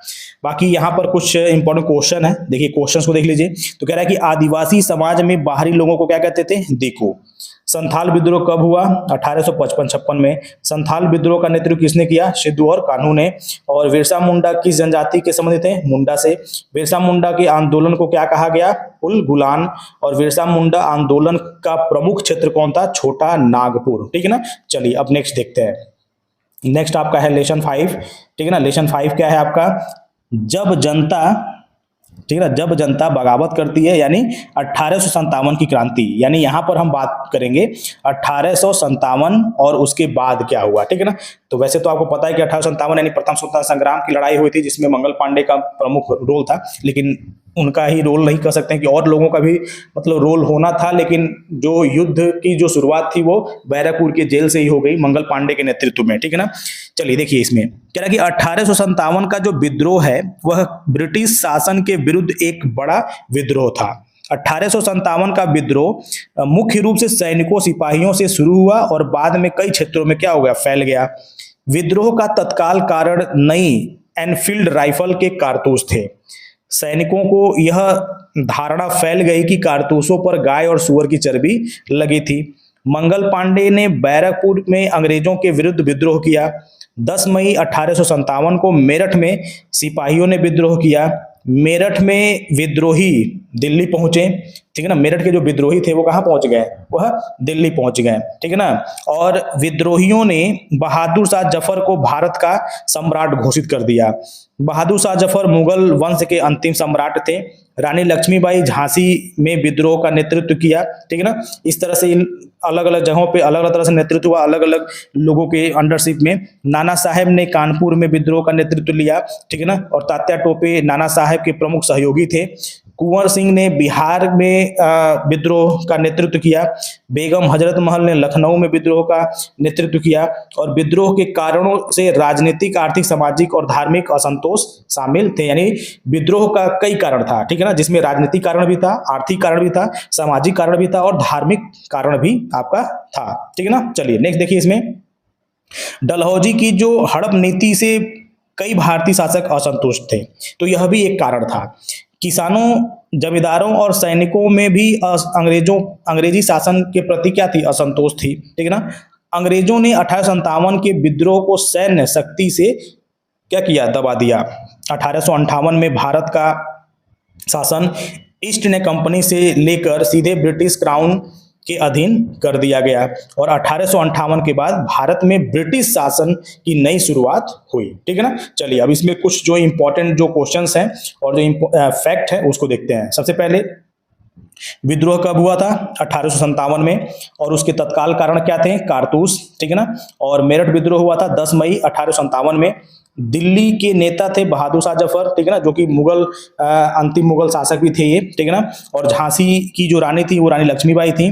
और कानपुर से जो विद्रोह का मतलब कह सकते हैं कि जो नेतृत्व कर रहे थे नाना साहब थे। बिहार से कुंवर सिंह थे। लखनऊ से बेगम हजरत महल थे। और 1858 के बाद ब्रिटिश क्राउन का सीधा शासन भारत में लागू हो गया। चलिए क्वेश्चन देखते हैं यहाँ पे। 1857 का विद्रोह कहाँ से शुरू हुआ? तो मेरठ से शुरू हुआ। 1857 के विद्रोह का तत्काल कारण क्या था? एनफील्ड राइफल के कारतूसों का विवाद। विद्रोहियों ने दिल्ली में किसे अपना नेता बनाया? बहादुर शाह जफर को। झांसी में विद्रोह का नेतृत्व किसने किया? रानी लक्ष्मीबाई। कानपुर में किसने किया? नाना साहेब। और बिहार में किसने किया? कुंवर सिंह। और 1858 का में क्या महत्वपूर्ण परिवर्तन हुआ? तो परिवर्तन क्या था? ईस्ट इंडिया कंपनी का शासन हट गया और ब्रिटिश क्राउन के अधीन मतलब भारत का शासन चला गया। ठीक है ना। चलिए नेक्स्ट देखते हैं यहाँ पे। अगला जो आपका लेसन है वह क्या है आपका? यह है आपका बुनकर, लोहा बनाने वाले और कारखाने। चलिए इसमें देखते हैं कौन कौन से आपके क्वेश्चंस हैं। पहला, 18वीं शताब्दी में भारत में सूती और रेशमी वस्त्रों की दुनिया भर में क्या थी? बहुत ही ज्यादा मांग थी। भारतीय कपड़ा उद्योग विशेष रूप से बंगाल में विकसित था। भारतीय बुनकरों द्वारा बनाए गए कपड़े अपनी गुणवत्ता और सुंदरता के लिए प्रसिद्ध थे। अंग्रेजी ईस्ट इंडिया कंपनी भारतीय वस्त्रों को बड़े पैमाने पर व्यापार करती थी। कंपनी ने बुनकरों पर अपना नियंत्रण स्थापित करने के लिए क्या किया था? गोमास्ता नियुक्त किया था। गोमास्ता क्या था? तो कह रहा है कि गोमास्ता कंपनी का वेतन पाने वाला अधिकारी था जो बुनकरों से कपड़े खरीदने और निगरानी करने का कार्य करता था। कंपनी बुनकरों को अग्रिम राशि देती थी और अग्रिम लेने वाले बुनकरों को कंपनी के लिए ही कपड़ा तैयार करना पड़ता था। बुनकरों को अपने कपड़े अन्य व्यापारियों को बेचने की स्वतंत्रता नहीं रहती थी। कंपनी द्वारा कम कीमत देने के कारण कई बुनकरों को आर्थिक स्थिति क्या हो गई? खराब हो गई। ठीक है ना। तो अंग्रेजों का यही कह सकते हैं कि मतलब था कंपनी का। ठीक है ना। कंपनी द्वारा कम कीमत देने पर कई बुनकर थे उनकी आर्थिक स्थिति खराब हो गई। ब्रिटेन में औद्योगिक क्रांति के बाद मशीन से बनने वाले जो कपड़े थे उसका विकास हुआ। ब्रिटेन में मशीन से बने कपड़ों के कारण भारतीय कपड़ा उद्योग को भारी नुकसान हुआ। ब्रिटिश सरकार ने भारतीय कपड़ों पर कई प्रकार के कर और प्रतिबंध लगा दिए। ठीक है ना। और भारत से कच्चा कपास ब्रिटेन भेजा जाने लगा। ब्रिटेन में कपड़ा मिलों के विकास के साथ भारत में भी आधुनिक कारखानों की स्थापना शुरू हुई। भारत की पहली सफल सूती कपड़ा मिल 1854 में यानी बंबई यानी मुंबई में स्थापित किया गया था। और भारत का पहला आधुनिक लौह और इस्पात उद्योग Tata iron and steel company से जुड़ा था। ठीक है ना। चलिए और देखिए इसमें क्वेश्चन है। इसमें दिया हुआ है यहाँ पे TISCO यानी टाटा की कंपनी है। इसकी स्थापना हुई थी 1907 में। ठीक है ना। और टाटा का जो संबंध है वो जमशेदजी टाटा से था। और औद्योगिक विकास के बावजूद भारत में पारंपरिक कारीगरों और हस्तशिल्प का महत्व बना रहा। ठीक है ना। चलिए फैक्ट देख लेते हैं कुछ इसमें जो इंपॉर्टेंट है। पहला क्या दिया हुआ है इसमें? कह रहा है कि कंपनी का बुनकरों पर नियंत्रण क्या कहलाता था? कौन करता था? गोमास्ता। प्रमुख भारतीय वस्त्र क्या था? सूती व रेशमी कपड़े। औद्योगिक क्रांति ब्रिटेन से जुड़ा था। सबसे पहले ब्रिटेन में ही आपकी आई थी औद्योगिक क्रांति। ठीक है ना। अब आगे देखिए, पहली सफल सूती मिल बंबई में बना था 1854 में। और उसके बाद जो आपका TISCO टाटा की जो कंपनी थी लौह इस्पात वाली, यह 1907 में जमशेदजी टाटा, ठीक है ना, ये इससे जुड़ा हुआ है। ठीक है ना। चलिए अब आगे देखते हैं इसमें जो कुछ इंपॉर्टेंट क्वेश्चन है इसको देख लेते हैं। क्या है क्वेश्चन? देखिए कह रहा है कि गोमास्ता क्या है? गोमास्ता क्या था? तो कंपनी द्वारा नियुक्त किया गया अधिकारी जो बुनकरों पर निगरानी करता था। कंपनी बुनकरों को अग्रिम राशि क्यों देती थी? उन्हें कंपनी के लिए कपड़ा बनाने के लिए बाध्य करने के लिए। ठीक है ना। भारत का पहली सफल सूती कपड़ा मिल कहाँ स्थापित है? बंबई 1854 में। और TISCO की स्थापना कब हुई थी? 1907 में। और TISCO किससे संबंधित है? लौह और इस्पात उद्योग से। और भारतीय कपड़ा उद्योग सबसे बड़ा नुकसान किसको हुआ, यानी किससे हुआ, तो ब्रिटेन में बने मशीनों से जो कपड़े थे उसकी वजह से, ठीक है ना। चलिए आगे बात करेंगे यहाँ पे लेसन 7 की बात करेंगे। और लेसन 7 क्या है आपका, वह है महिलाओं, जाति एवं सुधार। क्या है इसमें, चलिए देखते हैं। कह रहा है कि 19वीं शताब्दी में भारतीय समाज में अनेक सामाजिक और आर्थिक क्या हुआ था, सुधार आंदोलन का विकास हुआ। सुधारकों ने महिलाओं की स्थिति, शिक्षा, जातिगत भेदभाव और धार्मिक प्रथाओं जैसे मुद्दों पर आवाज उठाई थी। राजा राम मोहन राय सामाजिक सुधार के प्रमुख समर्थक थे, यानी यह एक बहुत ही मतलब कह सकते हैं कि अच्छे सोशल रिफॉर्मर में से एक थे। तो राजा राम मोहन राय ने सती प्रथा को क्या किया था, विरोध किया था, और 1829 में सती प्रथा पर कानूनी प्रतिबंध लगाया गया। सती प्रथा वही प्रथा थी जिसमें पति के मरने के बाद पत्नी को भी जिंदा क्या किया था, जला दिया जाता था। यह एक ऐसी प्रथा थी जिसका विरोध राजा राम मोहन राय ने सबसे पहले किया था, और 1829 में उन्होंने सती प्रथा को क्या किया था, कानूनी तरीके से प्रतिबंध किया था। राजा राम मोहन राय ने ब्रह्म समाज की स्थापना की। ईश्वर चंद्र विद्यासागर ने विधवा पुनर्विवाह का समर्थन किया। 1856 में हिंदू विधवा पुनर्विवाह अधिनियम पारित हुआ। ज्योतिबा फूले ने जातिगत भेदभाव और सामाजिक असमानता का विरोध किया। ज्योतिराव फूले ने सत्यशोधक समाज की स्थापना की, ठीक है ना। तो ये सभी के सभी जितने भी आप देख रहे हैं, सब के सब आपके क्या है, ये कोई ना कोई सोशल रिफॉर्मर है, ठीक है ना। जैसे ज्योतिराव फूले सत्यशोधक समाज की स्थापना उन्होंने किया था, ठीक है ना, ज्योतिराव फूले ने। सावित्रीबाई फूले ने लड़कियों की शिक्षा के लिए महत्वपूर्ण कार्य किए। सावित्रीबाई फूले भारत की प्रारंभिक महिला शिक्षिकाओं में से एक थी। फूले दंपति ने लड़कियों और वंचित वर्गों के लिए विद्यालय खोलने में महत्वपूर्ण भूमिका निभाई। पंडिता रमाबाई ने महिलाओं की शिक्षा और अधिकारों के लिए काम किया। सर सैयद अहमद खान ने मुस्लिम समाज में आधुनिक शिक्षा को बढ़ावा दिया। स्वामी दयानंद सरस्वती ने आर्य समाज की स्थापना की। सुधार आंदोलनों ने शिक्षा को सामाजिक परिवर्तन का महत्वपूर्ण साधन माना। जाति व्यवस्था के कारण समाज के कई वर्गों को शिक्षा और अवसरों से वंचित रखा गया। निम्न जातियों के सुधारकों ने समानता और सम्मान के लिए संघर्ष किया, और सामाजिक सुधार आंदोलनों ने भारतीय समाज में शिक्षा, समानता और महिलाओं के अधिकारों की दिशा में महत्वपूर्ण परिवर्तन हुए, ठीक है ना। तो ये सब इसमें से क्या थे, महत्वपूर्ण थे। अब इसमें कुछ इंपॉर्टेंट जो क्वेश्चंस हैं उसको देख लीजिए। क्या है इंपॉर्टेंट इसमें, पहला कह रहा है कि राजा राम मोहन राय यह सती प्रथा का विरोध करने वाले थे। ईश्वर चंद्र विद्यासागर विधवा पुनर्विवाह को मतलब यह समर्थन करने वाले थे। ज्योतिराव फूले जाति विरोधी आंदोलन, सावित्रीबाई फूले महिला शिक्षा, पंडिता रमाबाई महिला शिक्षा व अधिकार, स्वामी दयानंद सरस्वती आर्य समाज, सर सैयद अहमद खान आधुनिक शिक्षा, ठीक है ना।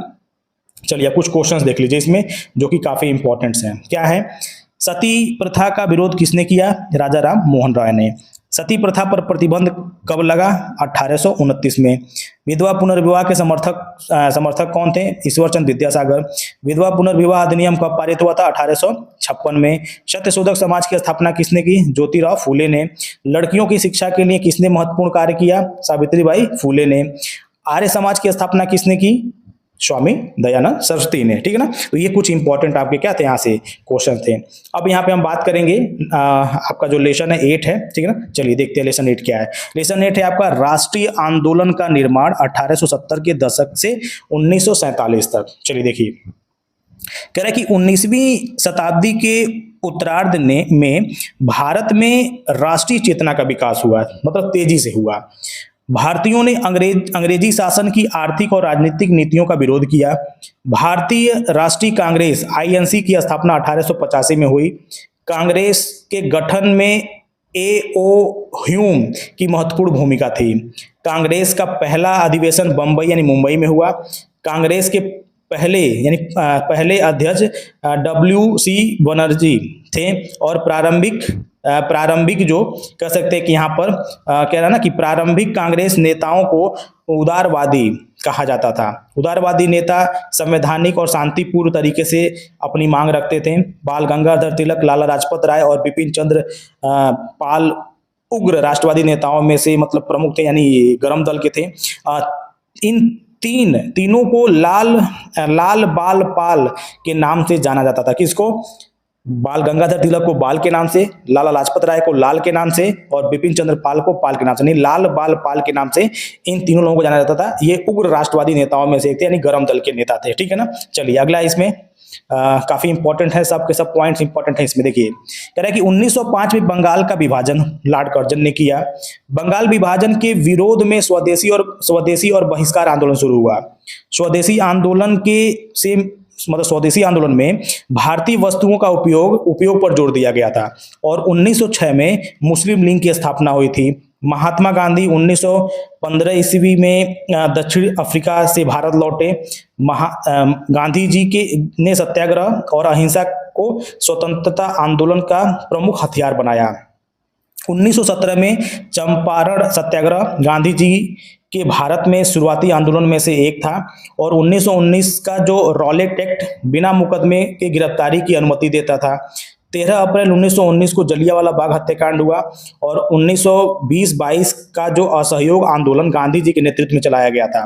1930 में दांडी मार्च का साथ सविनय अवज्ञा आंदोलन को बल मिला और भारत छोड़ो आंदोलन 1942 में शुरू हुआ था और भारत छोड़ो आंदोलन का जो प्रमुख नारा था वह था आपका करो या मरो, यानी डू और डाई। ठीक है ना। चलिए इसमें और इंपॉर्टेंट है, दो और पॉइंट है, देख लीजिए। है 15 अगस्त 1947 को भारत स्वतंत्र हुआ और स्वतंत्रता के साथ भारत का विभाजन भी हुआ, जिसमें भारत को 3 भागों में बांटा गया था। ठीक है ना। एक ईस्ट पाकिस्तान और एक वेस्ट पाकिस्तान, बाकी एक आपका इंडिया था। ठीक है ना। चलिए आगे इसमें बढ़ते हैं, कुछ क्वेश्चन है इसको देख लेते हैं। क्या है क्वेश्चन।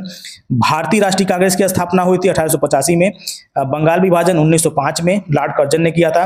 मुस्लिम लीग की स्थापना 1906 में हुआ था। गांधी जी भारत लौटे थे 1915 में और चंपारण सत्याग्रह हुआ था 1917 में। जलियांवाला बाग हत्याकांड हुआ था 1919 में। असहयोग आंदोलन 1920 में हुआ था। दांडी मार्च जो हुआ था नमक कानून तोड़ने के लिए 1930 में और भारत छोड़ो आंदोलन 1942 में और भारत की स्वतंत्रता 1947 की है। ठीक है ना। चलिए अब नेक्स्ट आगे बढ़ते हैं, कुछ क्वेश्चंस को देख लेते हैं। क्या है देखिए, कह रहा है कि भारतीय राष्ट्रीय कांग्रेस की स्थापना 1885 ईस्वी में हुई।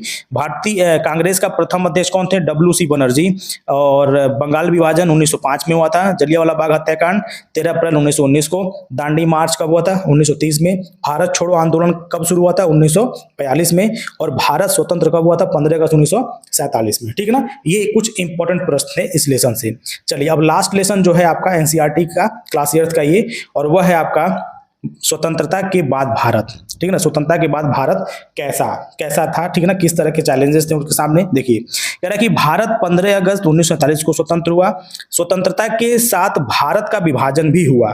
भारत के सामने स्वतंत्रता के बाद अनेक राजनीतिक, सामाजिक और आर्थिक चुनौतियां थी। रियासतों का एकीकरण स्वतंत्र भारत की प्रमुख चुनौतियों में से एक था। सरदार वल्लभ भाई पटेल ने रियासतों को एकीकरण में महत्वपूर्ण भूमिका निभाई। बीपी मेनन ने भी रियासतों के एकीकरण में प्रमुख योगदान दिया था। भारत का संविधान 26 नवंबर 1949 को अपनाया गया और भारतीय संविधान 26 जनवरी 1950 को लागू किया गया। 26 जनवरी 1950 को भारत एक गणतंत्र कह सकते हैं कि देश यानी राष्ट्र बन गया। भारत ने लोकतांत्रिक शासन व्यवस्था को अपनाया। स्वतंत्र भारत में सभी वयस्क नागरिकों को मतदान देने का अधिकार दिया गया। ठीक है ना। सबको मतदान देने का अधिकार दिया गया। ठीक है ना। चलिए अब इसमें आगे और देख लेते हैं क्या है। देखिए इसमें कह रहा है आगे कि स्वतंत्र भारत में सभी वयस्क नागरिकों को मतदान देने का अधिकार दिया गया और भारत के पहले आम चुनाव यानी भारत के पहले आम चुनाव 1951-52 में हुए। जवाहरलाल नेहरू स्वतंत्र भारत के पहले प्रधानमंत्री बने, यानी भारत जब आजाद हुआ तो पहले जो प्रधानमंत्री बने वो पंडित जवाहरलाल नेहरू बने थे।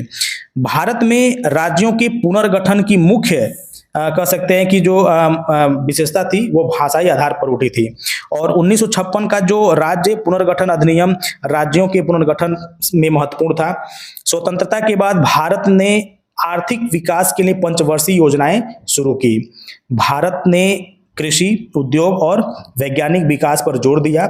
हरित क्रांति ने कृषि उत्पादन बढ़ाने में महत्वपूर्ण भूमिका निभाई।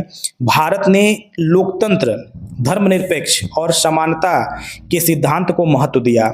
स्वतंत्रता के बाद भारत ने एक लोकतांत्रिक और विविधतापूर्वक राष्ट्र के रूप में अपनी अलग पहचान क्या की, मजबूत की। ठीक है ना। चलिए अब इसमें से जो इंपॉर्टेंट क्वेश्चन है, जो फैक्ट है, उसको देख लेते हैं पहले। तो पहला दिया है, भारत को स्वतंत्रता मिली थी 15 अगस्त 1947 को।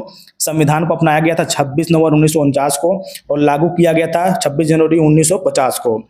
और भारत गणतंत्र बना 26 जनवरी 1950 को। पहले प्रधानमंत्री थे भारत के पंडित जवाहरलाल नेहरू। रियासतों का एकीकरण किया था सरदार वल्लभ भाई पटेल ने। पहले आम चुनाव 1951-52 में हुआ। ठीक है। और राज्य पुनर्गठन अधिनियम आपका 1956 में हुआ था। ठीक है ना। चलिए अब कुछ प्रश्न है इंपॉर्टेंट है, उसको देखते हैं। ठीक है ना। क्या है देखिए, कह रहा है कि भारत स्वतंत्र हुआ था 15 अगस्त 1947 को। भारतीय संविधान को अपनाया गया था 26 नवंबर 1949 को। भारतीय संविधान कब लागू हुआ? 26 जनवरी 1950 को। और स्वतंत्र भारत के पहले जो प्रधानमंत्री थे वो थे पंडित जवाहरलाल नेहरू। रियासतों का एकीकरण किया था सरदार वल्लभ भाई पटेल ने। और भारत में पहले आम चुनाव हुए थे 1951-52 में। और राज्य पुनर्गठन अधिनियम कब हुआ था? 1956 में। तो ये